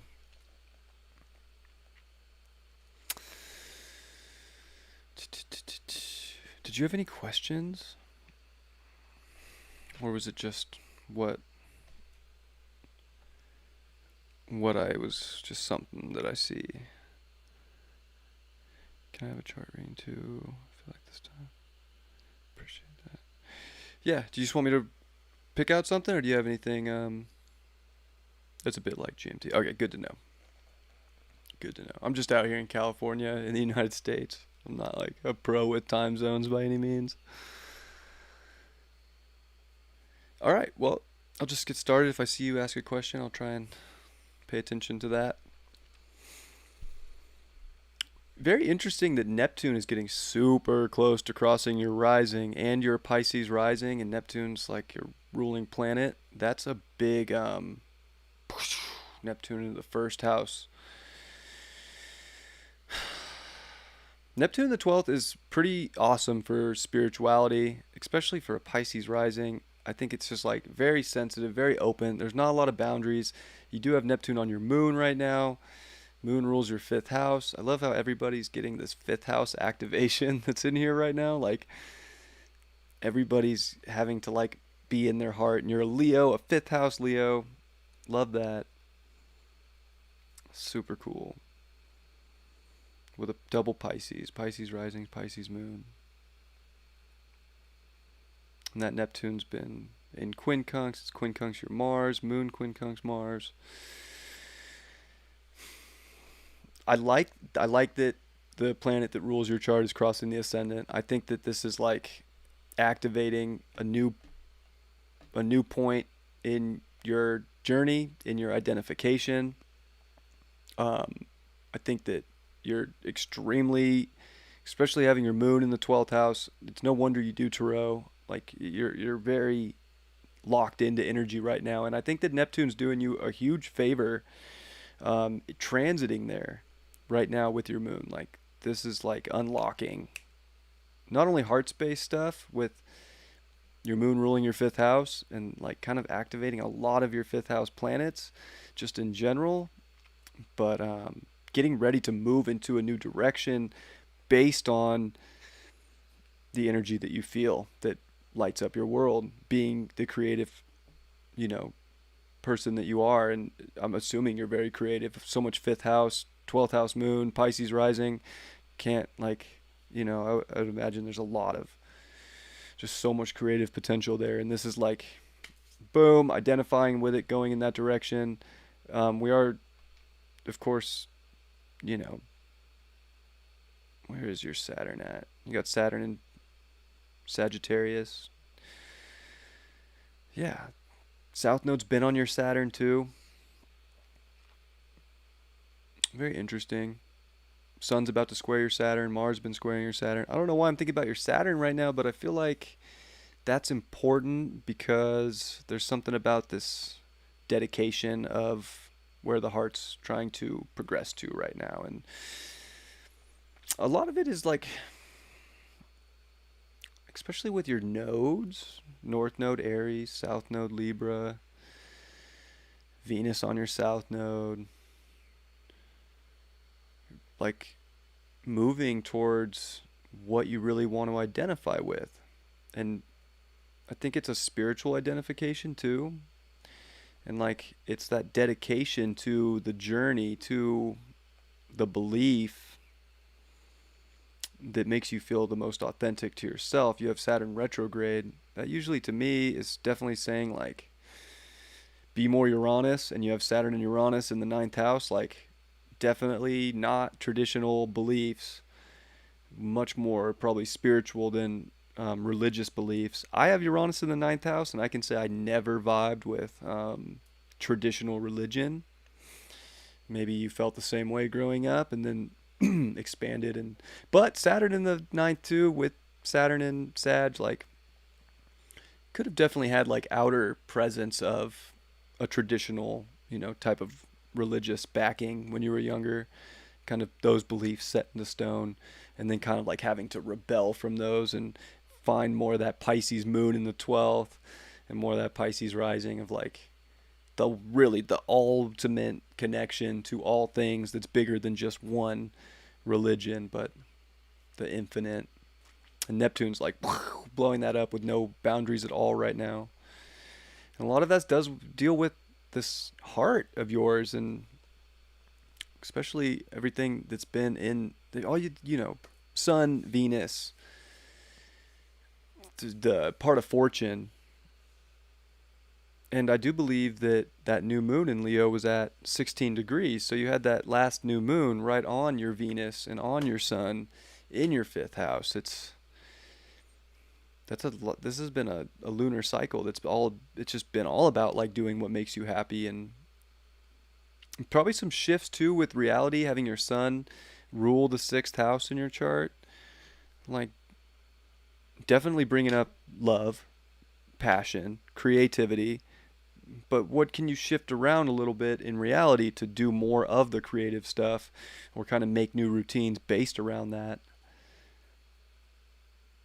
And you just had your Mars return, solar return. We'll look at the solar return chart. I actually want to look at your progressions too. What else is going on? Of course, Jupiter and Saturn are in opposition. You have Saturn opposing your Mercury right now. Jupiter's opposing your Mars. So you're dealing with a lot of that opposing energy, and Jupiter and Saturn are in your 11th house. So you're having to deal with society stuff and what's going on in the world. But I think like there's a big tug of war between a lot of this fifth house you stuff and like really merging with the identification of that.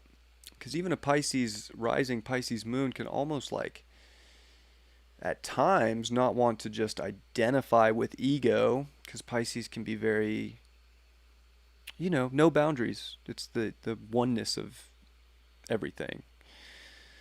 But like North Node Aries, first house, like definitely you wanna do, you know, and all the fifth house, like do what makes you feel you. Do identify with something, but identify with that spiritual presence.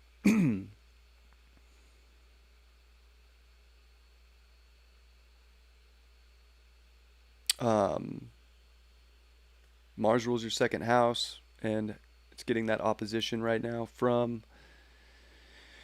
Jupiter, but Venus is about to start making a quick little sextile over to that. So definitely, maybe matters of self-worth, value. You are Jupiter in second house natally. Um, 29 Aries. Definitely an interesting, that's a powerful degree of Aries.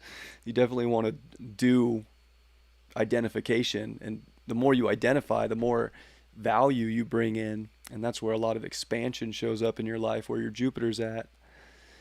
It's in good aspects to that Mars. And then, you're in your Jupiter, going through your Jupiter sextile right now before your Jupiter return comes in a couple years. Lots of Jupiter. Jupiter's hitting big time. Um,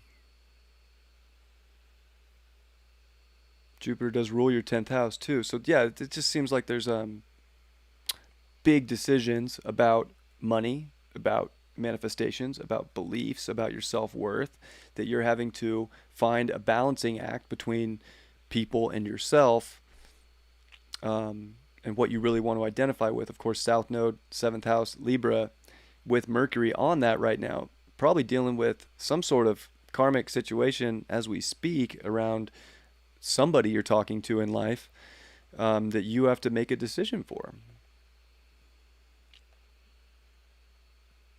Not necessarily for them, but for yourself, like for something that makes you happy. But I think that there's beneficial things too, and you are coming up on Pluto squaring your Jupiter. So I mean, that's likely within the next 3 years here, like big transformation. Jupiter is one of your other ruling planets too, Neptune and Jupiter. So it's kind of like really coming into an identification of decisions you want to be responsible for, and the legacy that you might want to leave behind, and how you identify with that, and does it match with your heart, and are you doing the things that make you happy and to the best of your ability, and kind of rebelling. I feel like you have a natural, rebel to you as well. Uranus retrograde, Saturn retrograde natally, usually, it usually are people that kind of do things their own way, especially when it comes to your beliefs and your values. So Jupiter's going to come into your 12th house. It just left your 12th house, of course. It was already there for a little bit, retrograded back into your 11th. Literally just came back into your 11th probably 2 days ago, or yesterday even. So Jupiter in the 12th is a big surrender, and now it's back in the 11th house of, I think, inventing some, new way forward that needs to take place for this identification. Um, Kind of like, and then coming in, Jupiter in the 12th is not like the easiest transit, but you always have that angel on your shoulder letting you know if you let go of something, it'll be just fine, and you'll get through the cycle and go on to the next. And next year, it's going to cross over your North Node. Like, yeah, there's big identification upgrades that are about to get blown up. Um, and probably career too, with Pluto squaring your 10th house ruler.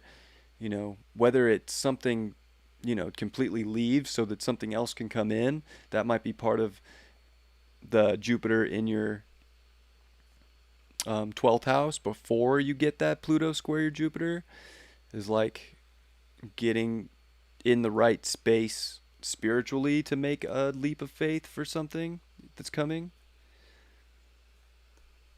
I do want to check out your progressions. Pretty curious about that.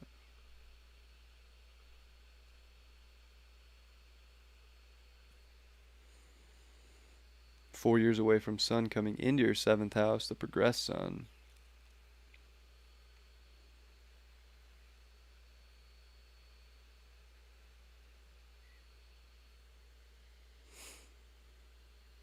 You naturally have Pluto in the eighth house too. I didn't mention that before, but Pluto in the eighth house is, you've been working in, sometimes it's codependency of other people, which is kind of South Node Libra, very, much too from past lives, but it's learning to be self-sustainable and learning how to transform and make these changes in life. It's learning when you have power, it doesn't last forever sometimes, and you're working with power, you're working with having it, losing it, having relationships where the merge is there, losing a relationship. That's just how it works, and that's how you graduate, and that's how you build self-sustainability, which is, again, is your Jupiter in Aries. The more you do things on your own and identify with things, the more you're evolving and growing in a very fast way. So I do want to say that too before we keep going. And then progressed moon is in Gemini in your third house right now, and it's making good aspects to all of your planets. It's sextiling all your Leo. It's gonna, in 9 months, sextile your Jupiter. That's great. So you're I think figuring out a lot. Like a progressed moon Gemini can be a little all over the place. Like thoughts and emotions, woo, they're everywhere. But you're figuring a lot out, and you're coming to a big truth moment of this identification and big decisions of what you do want that really are your creative, powerful potential that you have so much in the fifth house to illuminate and take that stage for. But you don't want to like be too Piscean and hide behind the stage too much. Like, and you probably don't. You'd have a tarot show. You do tarot, it looks like, on YouTube. I'll check out your channel for sure. But yeah, it's like, seems like you're in a like blow up moment here very soon. And then like definitely Sun in 4 years coming in to that seventh house. It's going to be, definitely putting a lot of spotlight, like a lot of relationship stuff, and with your South Node. So it's going to bring up like a lot of people, a lot of, putting yourself out there, seeing reflection in other people to really figure yourself out as you're kind of making these changes to your reality right now. And the moon's squaring your sun, your progressed sun. So you're in a third quarter progressed moon transit. So yeah, that's more of like the final touches on a big cycle. The moon probably hasn't squared your sun, your progressed sun, in 21 years or so. Maybe a little more, maybe like 23 years. So it's been in that third quarter position. So it's almost like 23 years are getting this like look at and making sure that they identify and they are part of your truth and your emotional truth and what your understanding of your physical world and what you want to create is coming to right now. So it's like, this next couple months are like big decisions around your emotional happiness. And little tweaks and changes you can put into your life to make sure that you're doing things that make you more happy and more fulfilled.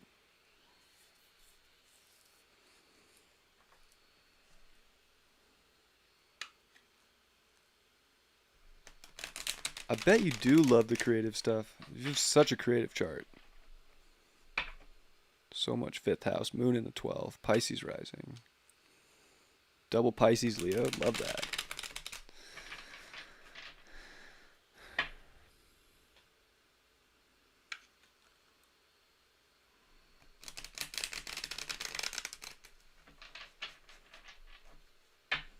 Yeah, I never understood the traditional stuff either. Uranus in the ninth house is a trip. It's like, you want me to just believe this thing? I don't know. And then Pluto in the eighth, like you're a natural investigator too. So like always trying to get to that bottom layer of like, what is really going on?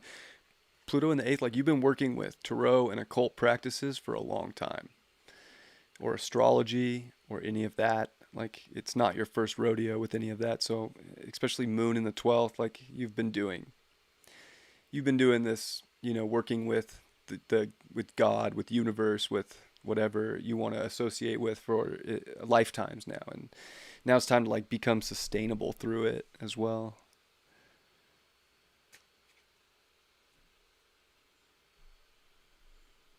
Mm.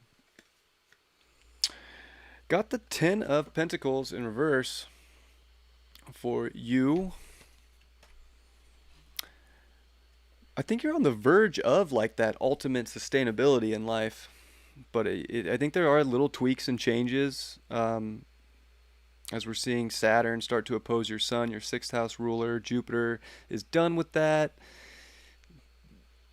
Mars rules your second house. We're definitely you're dealing with a lot of those oppositions in Aquarius with these two biggest planets right now, and especially with your Sun in that sixth house and your progressed Sun in the sixth, Mars in the sixth. There's like little things to get the full sustainability and the full package. I think when it comes to like physical life in that direction, and I think the more you embrace the creativity and your self-sustainability, the more you're going to see those steps get laid into place, and a lot of it you're going to do, right? I think the more you do those things that bring you the physical that you want with Jupiter in the second, and the activations that your Jupiter is getting right now too, like these changes aren't like going to be that hard, but they are going to bring you the ultimate. Hope that was good. I really have to pee. Sorry. So I don't know how long have we been going on this? A while? Almost 2 hours.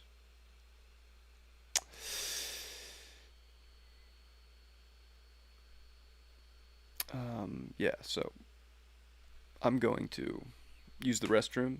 I'll be right back. I will leave you with this lovely picture of my services.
Yo.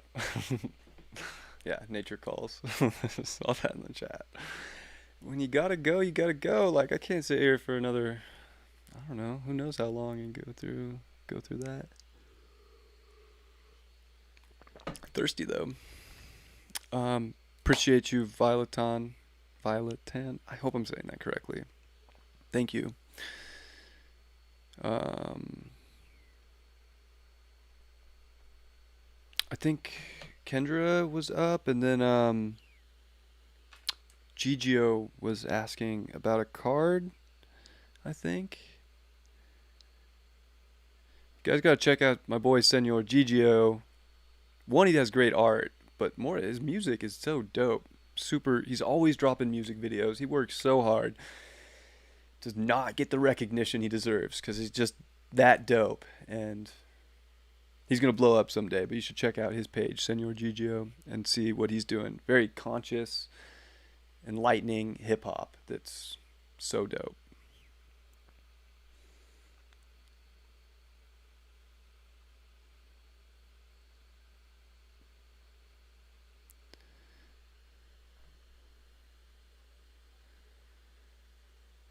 All right, I think Kendra's next, and then I need to find.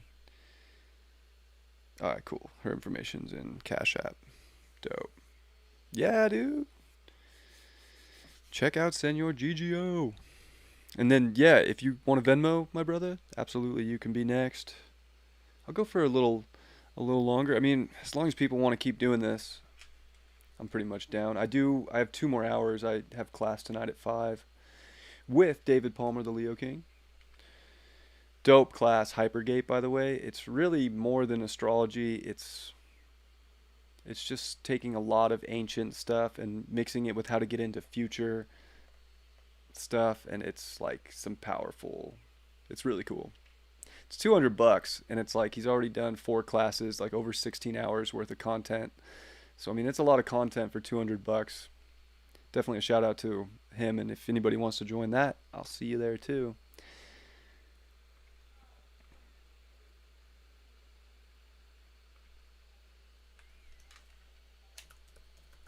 Kendra, hope you're doing well, Kendra.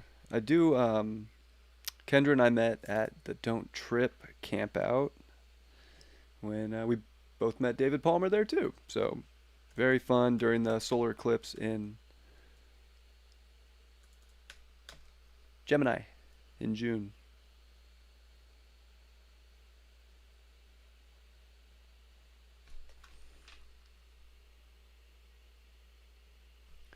215.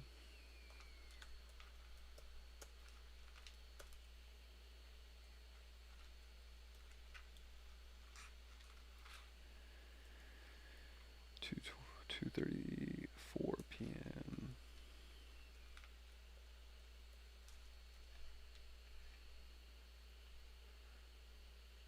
Murfreesboro, Texas, Tennessee.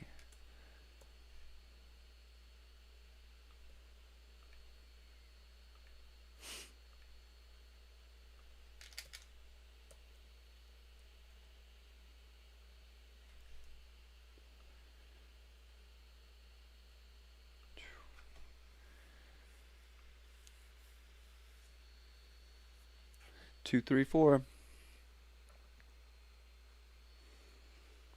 Does this look correct, Miss Kendra?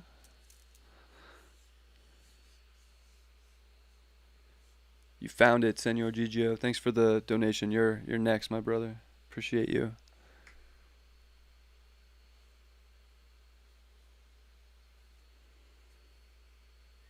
Yeah, it was dope meeting with him. It was crazy, like a little story before I get started. It was crazy meeting him because I've taken his classes. His astrology kind of found me and inspired me to really do this work.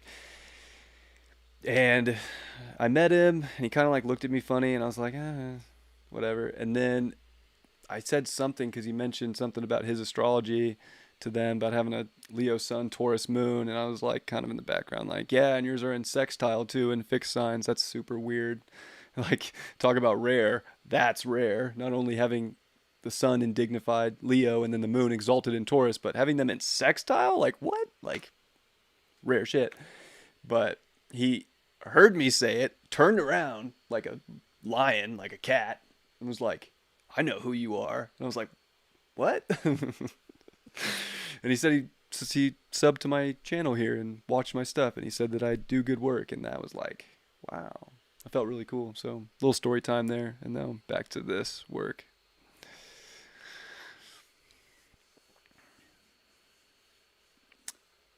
What up, Reese?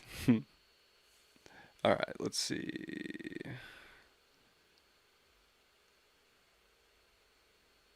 Oh, hit a dead spot. About to pull over. All right, well, we'll roll with this, Kendra, and see what's up. Do you have any questions, or do you just want me to say a couple things that stick out to me, um, and just kind of roll with it?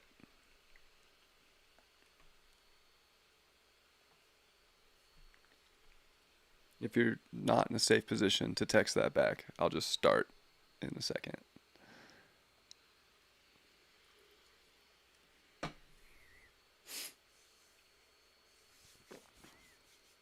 Whatever. Okay. Whatever it is. Let's see what's up. Cancer rising, 22 degrees. Oh, man. Cancer risings have been through it, especially having Pluto still opposing your rising sign. Saturn and Pluto met with the Sun and Mercury January 12th, 2020, on your descendant, opposing your rising sign. That is, I mean, that set a whole portal opening of your identification. It's also in opposition to your Mars. So you have not only all of that, but you were dealing with all of that in opposition to your Mars 10th house ruler in your first house. I mean, this was definitely dealing with, it could, of course, be relationship stuff. Jupiter was not there then, but you've been dealing with Jupiter there for the last, this year. Saturn in this, man, lots of seventh house. So big expansion of energy dealing with other people. Pluto, I mean, really just January of 2020, Pluto crossed your descendant and did all of that. So there's just so much of a shift of energy that took place. And you had Jupiter and Saturn, of course, meet in your seventh house in that opposite sign of your rising, which is Capricorn, and other people. So, I mean, I don't know if relationships have just felt like they're getting a complete sort of like reboot in life, because it's likely that a whole new cycle of what relationship is and what relationship, needs to look like for you is going down. Of course, you have Jupiter on your Sun right now. Sun rules your second house. So, I mean, not only are you dealing with some relationship stuff and restructuring, and I think rebuilding what relationships you want. I mean, yeah, I mean, that would just be a hard one to have all that energy that's taken place over the last 2 years in the seventh house. So hard in a sense, like if you were already in a relationship, you would see very clearly if it was the right one or not, and it could have definitely gotten blown up if not. Um, and then big decisions have to be made with the 10th house ruler being activated and all of that too. So Mars on the ascendant is very powerful though.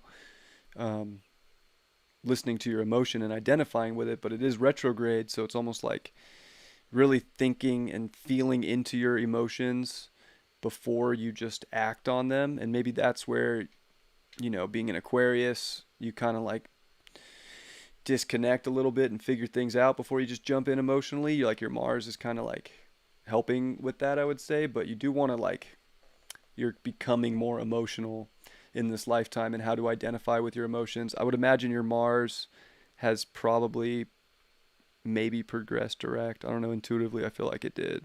Yeah, it progressed direct when you were 14 years old. So your Mars is direct now, so maybe it's not so much about that stop and feel, but you really do want to like identify with your emotions and act in accordance with how you're really feeling. Likely, you're probably some sort of generator or manifesting generator, with a defined solar plexus, I would guess. Could be a projector, but I doubt it. So you really want to identify with what makes you feel good, and that's going to help so much too when it comes to, if that is the case, dealing with all this other people energy that's kind of getting a complete reboot with Pluto and opposing, your ego with Mars and your ascendant at 22 degrees. And yeah, I mean, it's moving off now. So it's like these structures and things are going to start to rebuild themselves. Saturn's bringing a little bit of control there, but then Jupiter in the eighth house is a lot, and you're an eighth house Sun. So this is definitely learning how to get through this transformative place in time.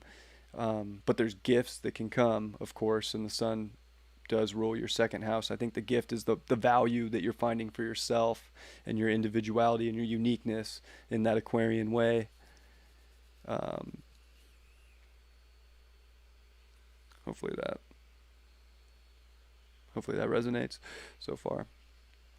Jupiter, on the sun is definitely good.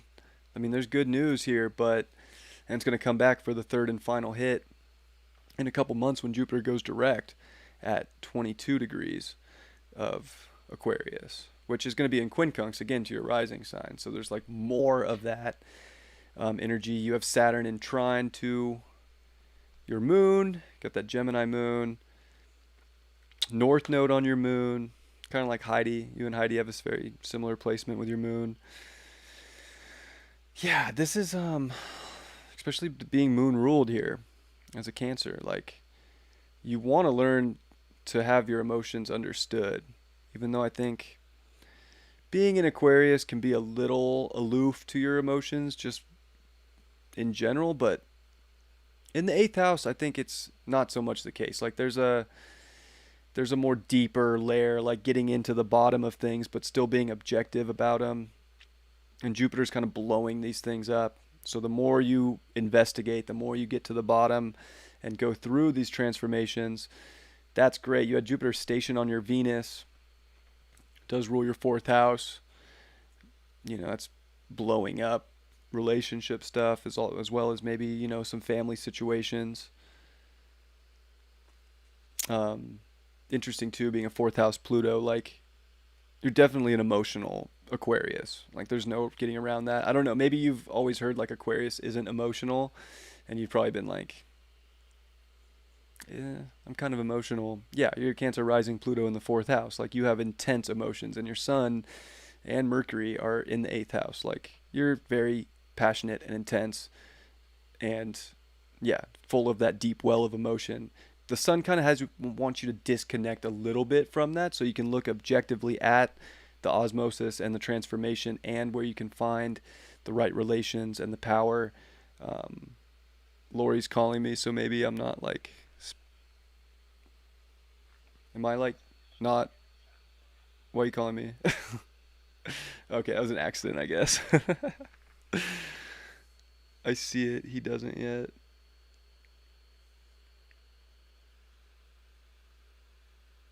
I'm sorry. She hung up. Am I missing something here? Wrong time?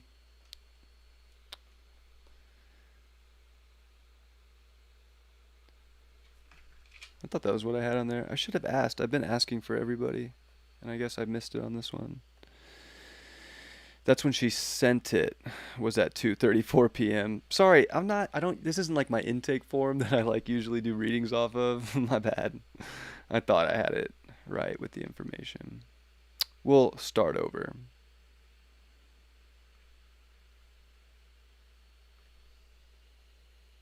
12:01 a.m. That makes a big difference.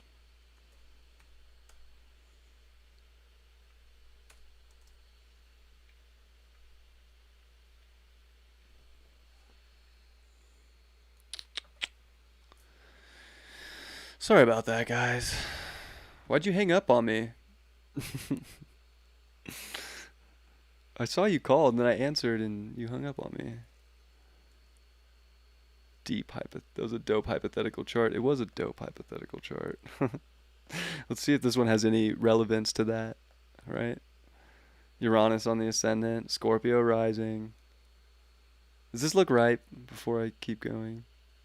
Sorry, Kendra. I apologize. Yeah, what the?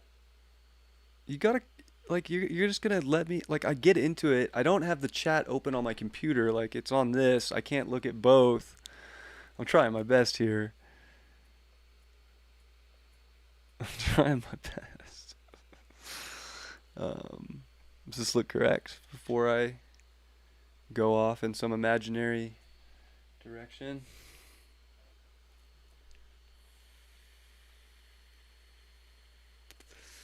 Okay, that's good. Sorry. Taurus moon, square your sun. Third house changes a lot, but we do have Jupiter that moves into your eighth. All right. Okay.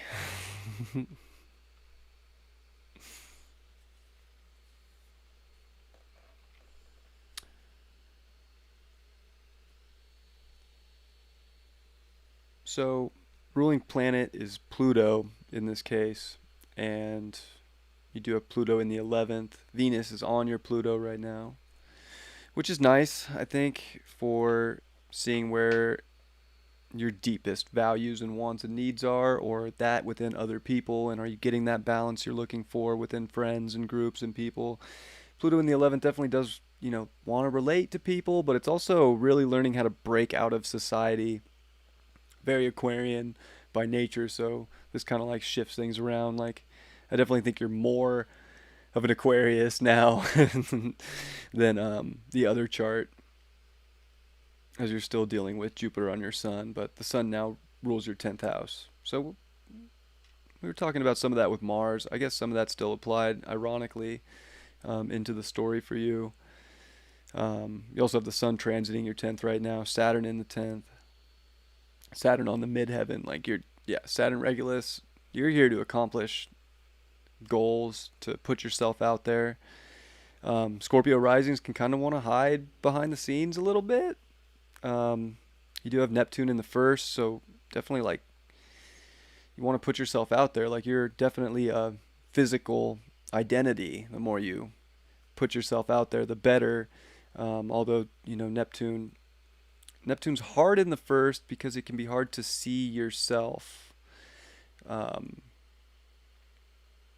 you want to like really identify with yourself and your mind too, being an Aquarius and having that third house, the here and the now, the present. It's not so much about all the beliefs and all the big journeys. It's like, what can you do quick, fast here now? What can you juggle? How can you express yourself, communicate your inventive situations, but also like really learning to be courageous too with your Pluto polarity point in the fifth house and Leo midheaven. You want to like take center stage, and it takes courage, I think, to be the unique individual that you are. So that is something that'll be extremely helpful, and especially with your nodes. You do have Pluto in the north node. They're in a wide conjunction. So that one's like, that one's okay. So if your Pluto and your north node were closer together, I would say no polarity point for your Pluto. Like, you're just here to do 11th house, which is more about relating to people, society, but in your own unique way, and being very individuated, like making sure that you're on your own wavelength and not just doing what society's doing. 10th house for Pluto is like, you're kind of like doing responsibility, doing society, taking part in a lot of that. 11th house really breaks away from that, in my opinion, and from what I've studied. So a lot of it is really like being that Aquarius and like breaking away and learning to detach, but to still like trust yourself. And I think Neptune in the first can make it hard to maybe trust self in some ways. The other ruling planet for you is Mars in the 8th house retrograde. So it did progress direct already, but I mean, you do want to identify with those deeper emotions as well. But also like what you can detach from that's putting you in a weird emotional place. If that happens, like being able to be like, okay, I can step away from this and figure it out mentally, because you're extremely smart, very smart. So you can get yourself out of a hole by the detachment process. So Jupiter, I think, is definitely lighting up some sort of decision making for bringing responsibilities into your life that you want to dedicate to. Saturn's in your third. Jupiter just came back into your third. Jupiter was on your Venus. Venus rules your 7th house, also rules your 12th house. So you're seeing relations get brought up big time, and North Node's transiting your 7th house. So there's a lot about relating to people right now and like doing relationship stuff. I don't know if you're in a relationship or not, but you definitely want to be relating to people. You are a 29-degree Taurus moon in the 7th house, so it's, you've been finding value in other people for quite some time, energetically, I would say. So it's nice. I think having the North Node cross your moon will be a powerful powerful look at what you can expand when it comes to people in your life and who you want to go on the next part of the quest with and the journey with the moon ruling your ninth house. And if the value's there, your Jupiter is. Where is your Jupiter? I'm having a hard time finding. Oh, Jupiter, Gemini. Got the moon on your Jupiter as we speak. So that's dope. So there's definitely values getting brought up right now. Jupiter rules your second house, and Venus is getting ready to trine your Jupiter. See when your Jupiter goes direct. It went direct when you were 4. Yeah, you're full on. You're full on lucky now. My Jupiter doesn't go direct until I'm 56 years old. In case anybody was wondering. Not that I don't have luck, but it definitely turns on when they progress, when your retrograde planets progress direct. So there's good aspects that are coming to that, and then you're in your Jupiter trine. So there's a lot about your value, your self-worth that's getting expanded upon right now, and what you can create in your capacity and your soul capital. You know, that's one of Christopher Witecki's lines, and I love that line, is the soul capital. Apologize, I'm starting to lose my voice a little bit. Need to pour some water. And then not only like second house, but I have a feeling your Mercury, right? It's at the midpoint of Jupiter and Saturn. So there is activation going on in your 8th house. Other than just your Jupiter being hit there, but I think you're learning like where that real soul capital resides within yourself and how to make decisions moving forward for that. Of course, Jupiter is in opposition to your Saturn.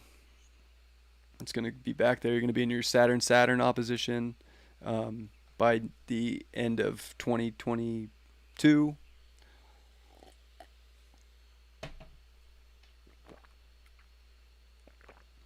Saturn's 3rd house, dealing with your mind more, your environment.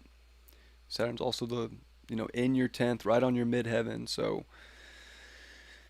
making, taking authority really for yourself and what you want to accomplish in life, whether it's within your environment, your home life, with Saturn also ruling, being a co-ruler of Aquarius in the 4th house, but like taking, responsibility for these things so that you can move in a direction that is of the most value for yourself, and dealing with those values and dealing with those personal things. And also with Saturn heading towards your Mercury, that's 8th house. Like that's, definitely putting a lot of weight on your mind, but it's also bringing up, realizing that there's something that isn't of value or the soul capital that you're looking for, and eventually you're gonna have to make that decision, I think, as you are a Sun opposite Saturn. Just in general, like there's always this tug of war between being extra responsible and kind of like just like letting go and being free sometimes, and that can feel like a big struggle in general. So it's almost like there's certain things that have to be let go of coming up so that you're not struggling or feeling weight just constantly on you, even though you are also dealing with Saturn approaching your Sun, which is more career stuff, especially with Saturn being in your 10th house and then coming across your Sun, which rules your 10th. There's like a lot of responsible decisions you have to make for the future that you want to go on right now. And even Moon at 29 Taurus, like Jupiter's been squaring it, which is your 9th house. So there's like expanse that's trying to take place, but it's kind of like, are you willing to believe in yourself enough to create and manifest these directions and where things want to go? Mars is in your 10th right now. That's great for getting things done. It's about to move out of there, and then it'll be off into your 11th. And Mercury's going to come into your 12th for a little bit and then retrograde back into your 11th. So you're dealing with a long stay of Mercury in the 11th, but also in the 12th of not super linear thinking. Kind of like Jupiter's in between Jupiter and Saturn. So it's like, there's big decisions, but there's also like intuitive, things that can be expanded upon, people that can be understood better, conversations that can be had, but maybe, a little uncertainty around those things when Mercury goes retrograde on the 26th of September.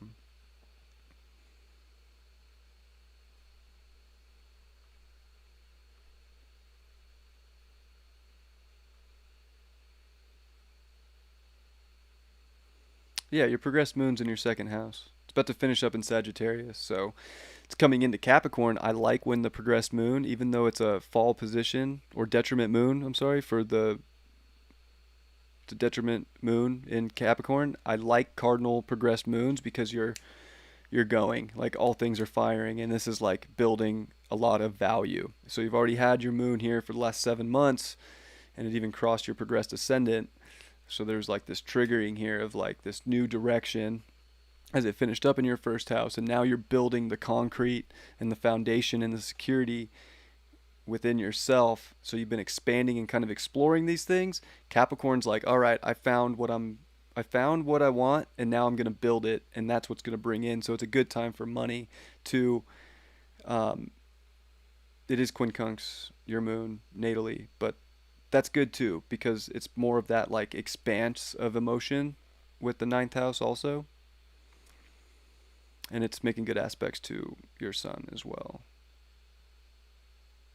So I like where you're at right now in terms of manifesting based on how comfortable you are, based on what you want in reality and the relationships you keep, and believing in yourself for one, and building a strong foundation around you're worth those things. You're worth the best relationships. You're worth the best connections in life, and it's all by doing um, a lot that makes you very happy. You do have the sun now progressed into Aries in your fifth house. So you're kind of an Aries fifth houser in a lot of ways with that progression. Identifying with your creativity and putting yourself out there is super positive as well.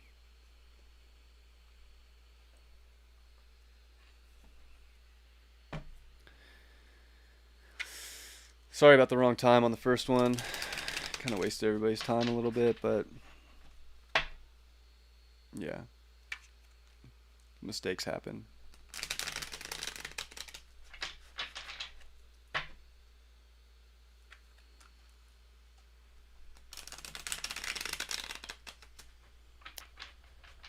Thanks for Rat Rakal. Appreciate you for stopping by. And what do we get for you, Kendra? The Hermit upright. Hmm.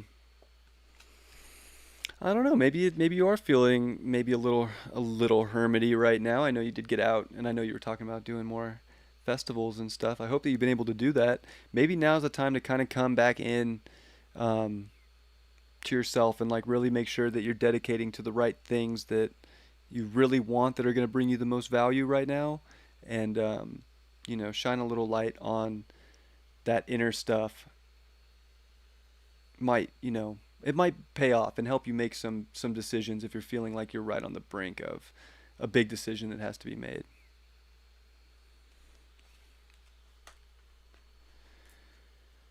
All right, Senor Gigio is next. I don't know if I have Senor Gigio's chart. And then I think and Reese just sent support. Oh, thank you, Reese. I think I'm gonna call it after Gigio if that's everybody for a little bit. Gonna eat and stuff. I haven't eaten yet. I like to fast, but usually around like this time I'm like, okay, I need a little something. Thank you so much for hanging out with me. I truly appreciate you guys and the donations and then people supporting just to support like Reese just did. It means the world to me, and I'm so happy that I can do this and provide a service like this. It's so cool. This is why technology is great and why the internet's great too.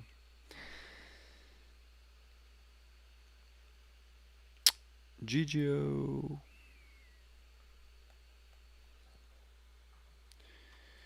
Gigio, I have your chart right, yeah, my brother.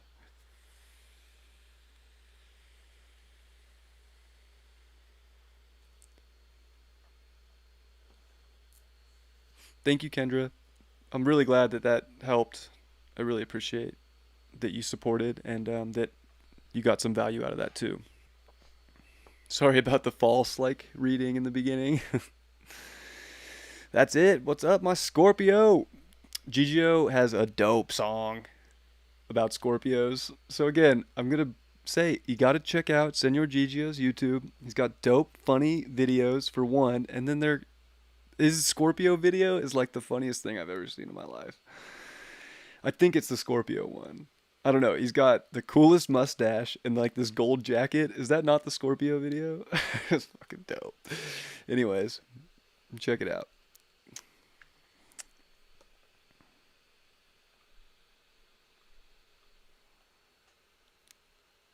Yeah, Scorpio's bonkers. So funny. All right, brother. So, Scorpio, sixth house, um, Mercury in Scorpio. You got your moon in Virgo, fourth house, and Gemini rising. So you're definitely a communicator with the Gemini rising. Even Chiron in the first house in Gemini is very interesting because maybe when you first started, putting your message out there and stuff, there was, that was probably a big moment. That was probably like, wow, I really have to face something within myself and put my message out there in my art and my creativity. Um, so, pretty dope. And having Mars in the fifth house, super creative and definitely a good diplomat about bringing a message and communicating it to other people. You do have Mercury, of course, in Scorpio. That's your chart ruler, sixth house. Sun there, Pluto there. It's a reality-based life, and I think you're dealing with a lot of the physical things. Pluto in the sixth is fucking laser smart, like focused. No wonder that you can put raps together like you do and just lightning quick and be like that because you're sharp, but you can overanalyze because you're like that smart. Pluto in the sixth is smart. You can overanalyze, overjudge, and overcritique yourself to the point where it can be a detriment. You don't want to do that. You want to like remember that not everything is going to be perfect. Like your art is infinite, and I think that you know that, and you do that really well. And especially having the North Node now transiting your 12th house, like this is where you're finding even more that like it doesn't have to necessarily be this in the state of perfection. Like it just has to be your creative flow, which I think you do extremely well. And that's your Pluto polarity point is the 12th house too. So Gigi also reads tarot, by the way. Shout it out. Super Scorpio. So your reality is, scorpionic in that sense that you deal with those deeper levels of energy and that psychic ability that Scorpio has naturally, and it rules your sixth house. So your sixth house is your reality is based around the deeper well of emotion and it doesn't have to be perfect, but you're so in it and so tapped in, but you just kind of want to also let go and not let everything like not hide the stuff that you do, especially like I don't know, like if you might probably think something you did wasn't dope enough and hold it back, and I think you want to just like the more you put out there, the more you're gonna blow up, because it's just like a surrender to everything doesn't have to be perfect, and that's like a sixth house lesson, is like not only being Scorpio and like learning to trust, so it's like trusting in yourself and the work that you do in the sixth house, and like just doing those things that those are likely where the next step is just blown up. So don't know if you feel like maybe you're a little hard on yourself and you only put out what you think is the best and what you think is at a finished perfect state, but I would bet letting go more. If something isn't at that finished perfect state that maybe you think it is, that might be something that honestly blows up big for you. Hopefully that resonates. Let's see. Jupiter's finished up. It's not going back in your ninth house. You got Jupiter in your 10th on your Juno. Woo! Solid time. I know you're married. I know you just had a baby. Shout out to Cordova. Is it Cordova? Cordova, right? Little man. Shout out to him. Probably getting big, growing. Congrats, Dad. Hopefully, this is definitely good. Juno and Jupiter were married in Greek mythology. Um, Jupiter married Juno, made her the goddess of all goddesses. So this could be definitely big time, benefit as you're seeing that with your significant other. So very cool. Maybe teaming up, with more collab work, especially in the 10th house with your partner might be something that is something you're considering, or that's something that's just like intuitively being pulled towards right now. Saturn in the ninth is kind of like keeping you, probably a little staying put more than maybe you'd want. Um, Saturn kind of brings a little bit of restriction and control. Ninth house is travel. It's not an easy time to travel, so you're definitely probably focused more on community aspects. And I know you've been doing shows, so hopefully you're still able to do those, and not feeling like you're missing out on the world with Saturn in the ninth. Because yeah, Saturn's going to be in your 10th house soon, and that's dope. And Jupiter's going to be there for another year. Neptune's in your 10th. Like, there's just big time things. And I think too, when Neptune leaves your 10th house, people are going to see you more. Like, you're going to have more of a public image. So you're like on this brink of, I think you're going to blow up, to be completely honest. Yep, I do. Because Neptune kind of blurs the public image in the 10th house, and it's been there for a long time. It's not that it hasn't been creative. It's not that your shit hasn't been dope, but you're going to see over the next couple years when that leaves, like, it's going to change. It's going to change the game publicly and how people see you and perceive you.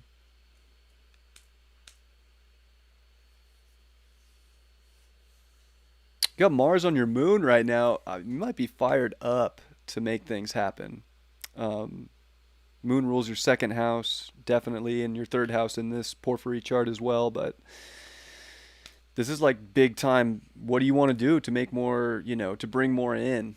You might be fired up for something like, yep, I'm ready to do something, build something, create something, manifest something. Definitely could have to do with money. Having what do you emotionally feel about what do you want? That's how you can really attract things in. The more you feel, the more you know your worth, the more you bring in. You have been dealing with, of course, Neptune in opposition to your moon, which is super creative in its own right. I think that's been a big help for the way you channel and put your creative intent out there. But it's also like, I don't know. I feel like you've been putting so much work in, and you're about to see so much more payout from it. Not that you haven't been, but it's good having that move off your second house ruler in opposition, and that's going to open things up too. And you're a Saturn moon square natally, and that's just a hard, natal transit to have, because you can kind of feel like there's always something outside of you that you don't have control of, that's like kind of holding back your personal wants and needs or money. And you have to like really like become fully your own boss, and I do think you do that. So it's like, whatever's trying to stop you or keep you kind of held back, or other people, with Saturn there in your 7th house and Venus in the 7th house, with that Saturn, which Saturn and Venus together is great for like committed long-term relationships, especially ones that have similar beliefs, and stuff like that. So you definitely vibe with people that you can commit and they commit to you. Like, that's where things grow and expand the most. But you don't want other people also to restrict your expanse and restrict your emotions and how you feel, or be like extra picky. So you have a Virgo moon, which is pretty like particular, and then Sun, Pluto in the 6th too. Like, you don't want to like stress too much about perfection. I feel like I have to hammer that one home, like, because you're too creative and too smart, and you probably hold back some of the best stuff if you do not put it out there.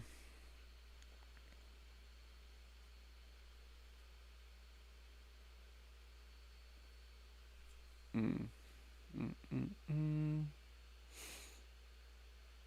And it's good, North Node transiting the 12th house. Like, I think that you really want to, surrender to whatever's not absolutely perfect right now, but still dedicate and identify with big things, with goals, with achievements. You have a lot going on in your 10th house, and Saturn's going to come in there. Like, there's definitely like big time, big moves that are on the horizon.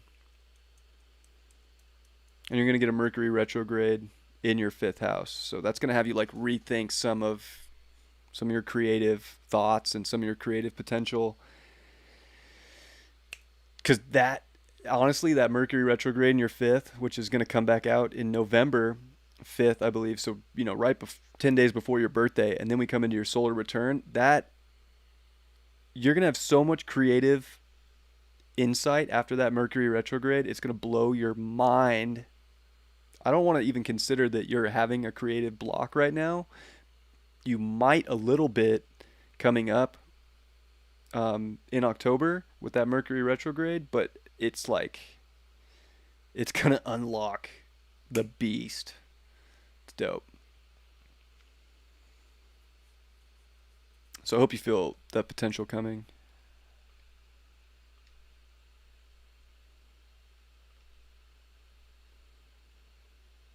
Yeah, Moon just came in. Your progressed Moon just came into your 7th house. Lots of relationship stuff. It's on your Venus right now. Definitely, dealing with relationship stuff that's being amplified, and Saturn. So, you know, gotta gotta figure out the balance here and justify something. Like, make sure everything's even when it comes to whether it's business partnerships or relationship stuff. Like, if there needs to be stuff communicated, there needs to be stuff communicated. Um, has to be that way, and it's gonna square your moon. So you're in that first quarter moon square with your progression.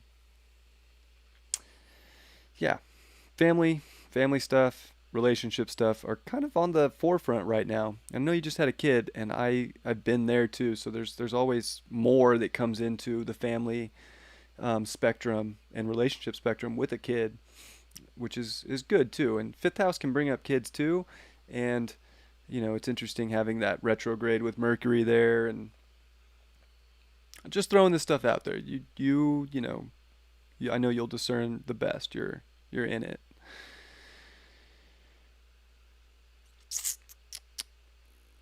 And yeah, 5 months away from Moon Saturn. Not always the funnest. Whenever we get Moon Saturn, and you're born with, an exact square between your Moon and Saturn. So, if you're finding your emotional authority just in general in life, and this is another moment. You haven't had the progressed Moon on your Saturn in 28 years. It's going to be there in 5 months, and it's another grow up moment for sure.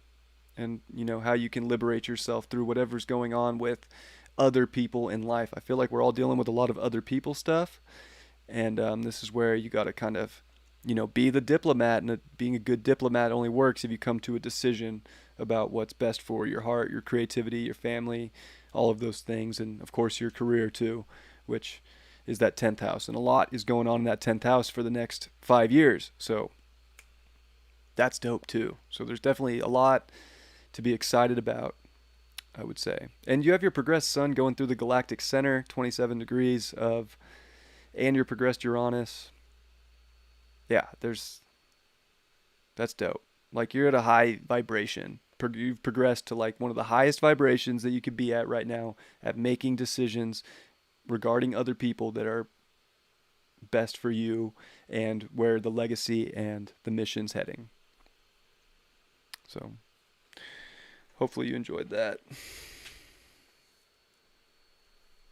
Yeah, big stuff, dude. Been slight creative blocks. Yeah, I know you can always create.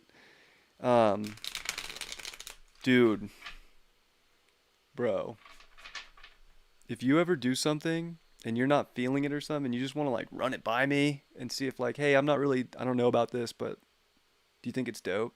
Like, please do, because I bet it's gonna be like the dopest. I know how critical 6th house placements can be, and a Virgo moon can be.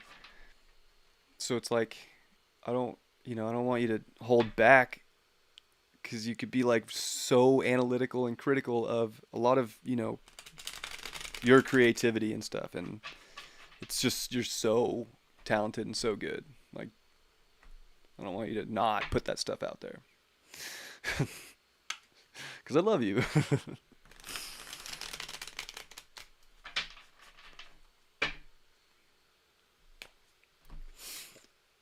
Two of Pentacles.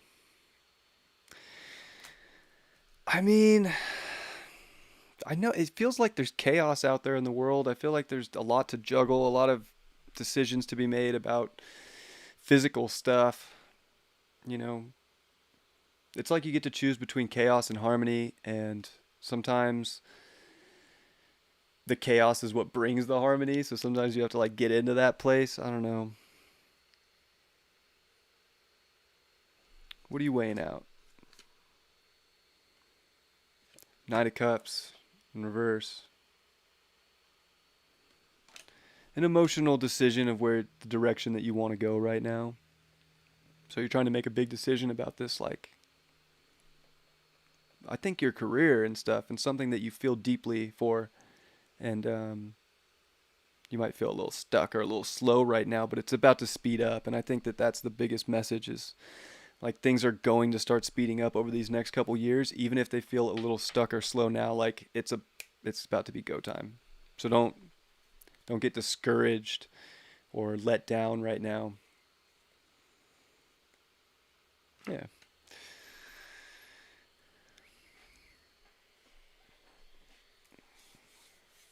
Yeah.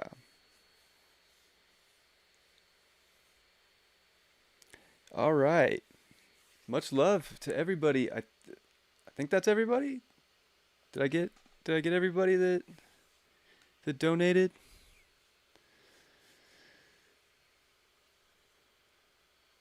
Oh man, I'm so happy that I can do this. This is so good for it's good for me too. Like I don't want to like I'm so happy that I can provide this to people, but trust me, this is really good and therapeutic for me as well. So, it's really good both ways. So I'm happy I could do that. I'm happy that people hang out and are willing to put their stuff on YouTube. I mean, not everybody's going to show their chart to the public. Like that takes a lot of courage in itself and trust. Yeah. Like so I got everybody stuffing my face. The worst wrench person. No, you call me, just you call me late when I don't see things. But you're good. You're the best. You're the best. Word.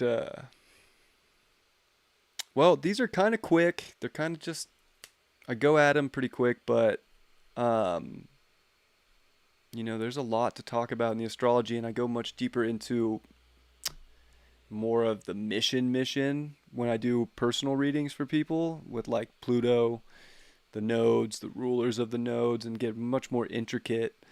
So if you're interested in a personal reading, I do offer those consultations that are an hour and sometimes half hour too, whatever works. So check into that if you really want deeper. This is pretty surface level because I don't want to go too into like deep personal stuff just, here online. So in the public. Anyways, sweet. Got everybody. I love and appreciate you all so much. I will see you again. I'll be back on tomorrow for sure. So if anybody catches this in the recording on YouTube and wants to be a part of it tomorrow, I'll be here. If you guys just want to hang out with me and talk, if nobody's getting readings, I'll be here. I love and appreciate you all so much. Have a blessed Tuesday. See you very soon. Peace.